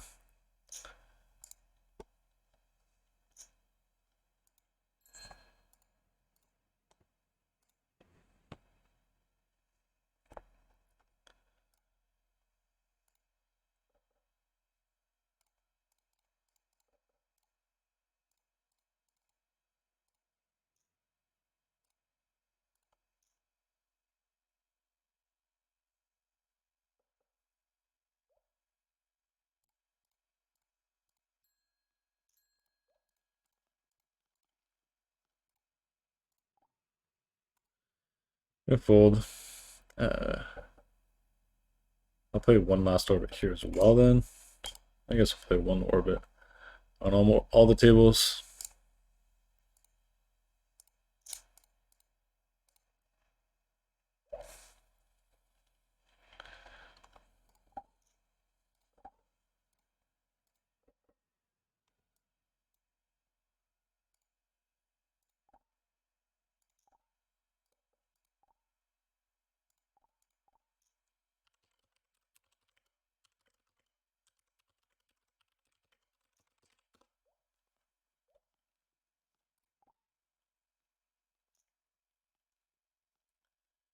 Got pocket jacks here.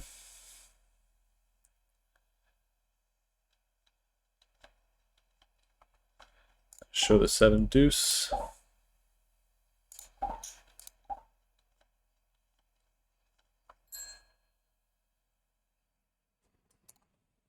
Ace-5 offsuit here.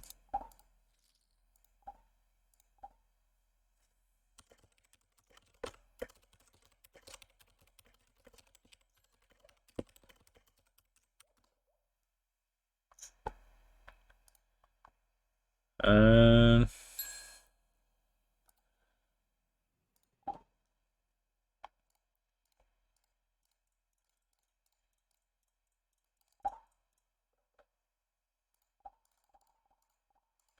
sorry, that was a mistake.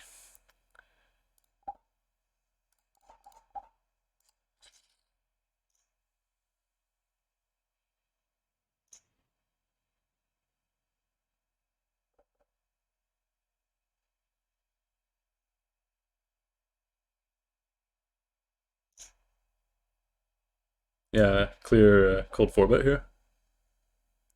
I'm gonna get to go with a bet here.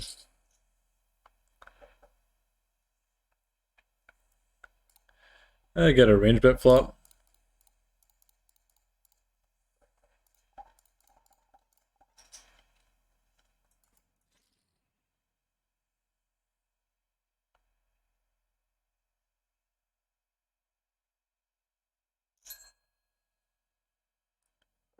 Here, gonna be going with the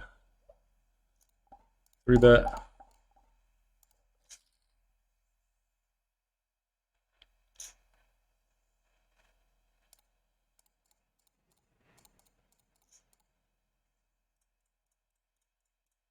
Wait for the check. Here we face the 4-bet. Just gonna fold.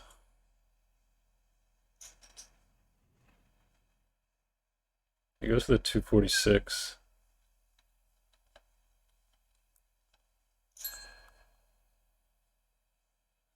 Going to go ahead and check call the jacks for the heart.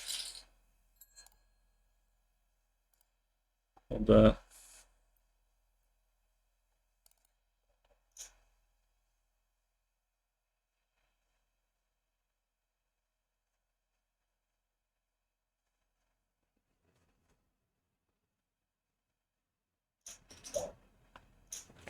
Yeah.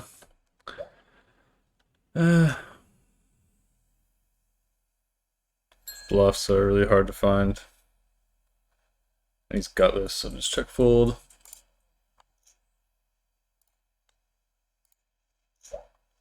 Here, we're gonna open. Here with no equity, just gonna check fold. It's an unfortunate hand.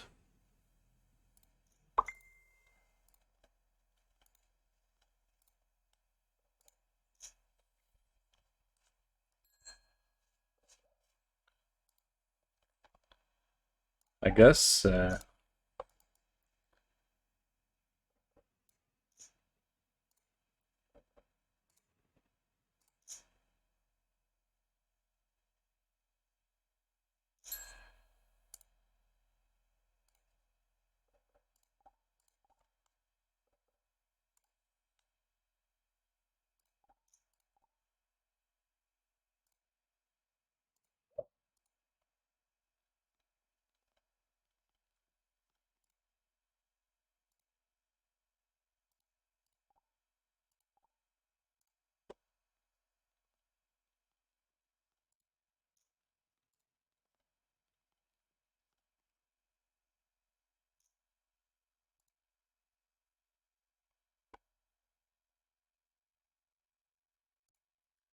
nothing else to do really in that Jack's hand.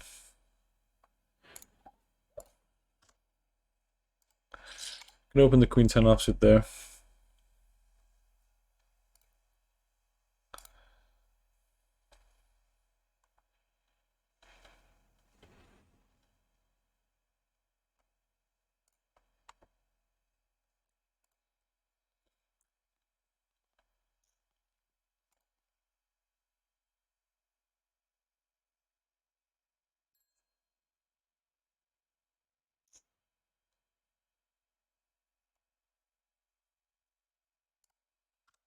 Queen 10 offsuit, gonna raise again.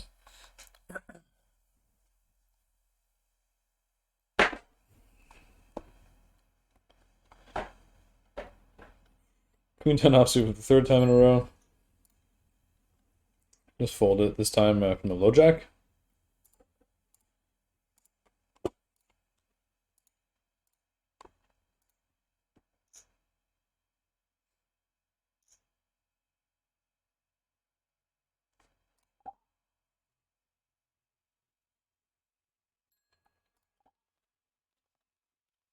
Okay.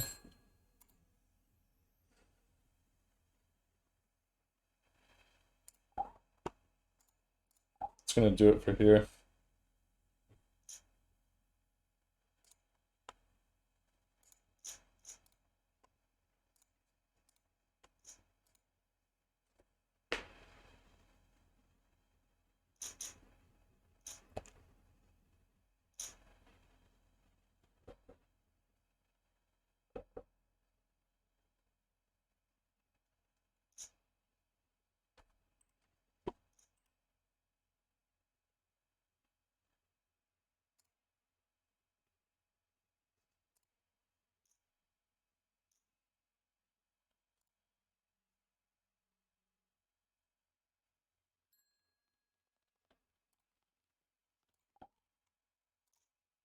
Close it for there too.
We'll play one more hand here, then I'll show the wins and losses.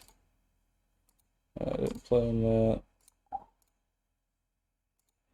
Put in this. Put in this. This one I'm just gonna fold.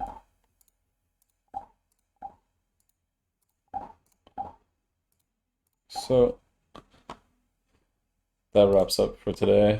That was last night. This will be. So here we won 24.58, down 470.37, down 73.61, and then in the 510, down 928.66, and then Poker Pro 6-3 lost 17.68.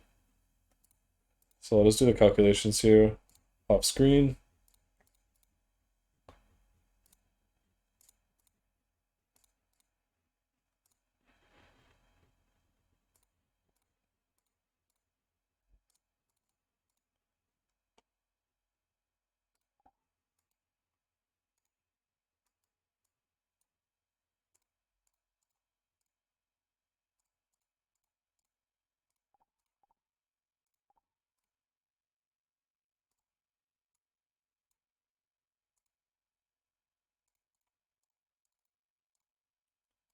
We lost 783.14. Not bad.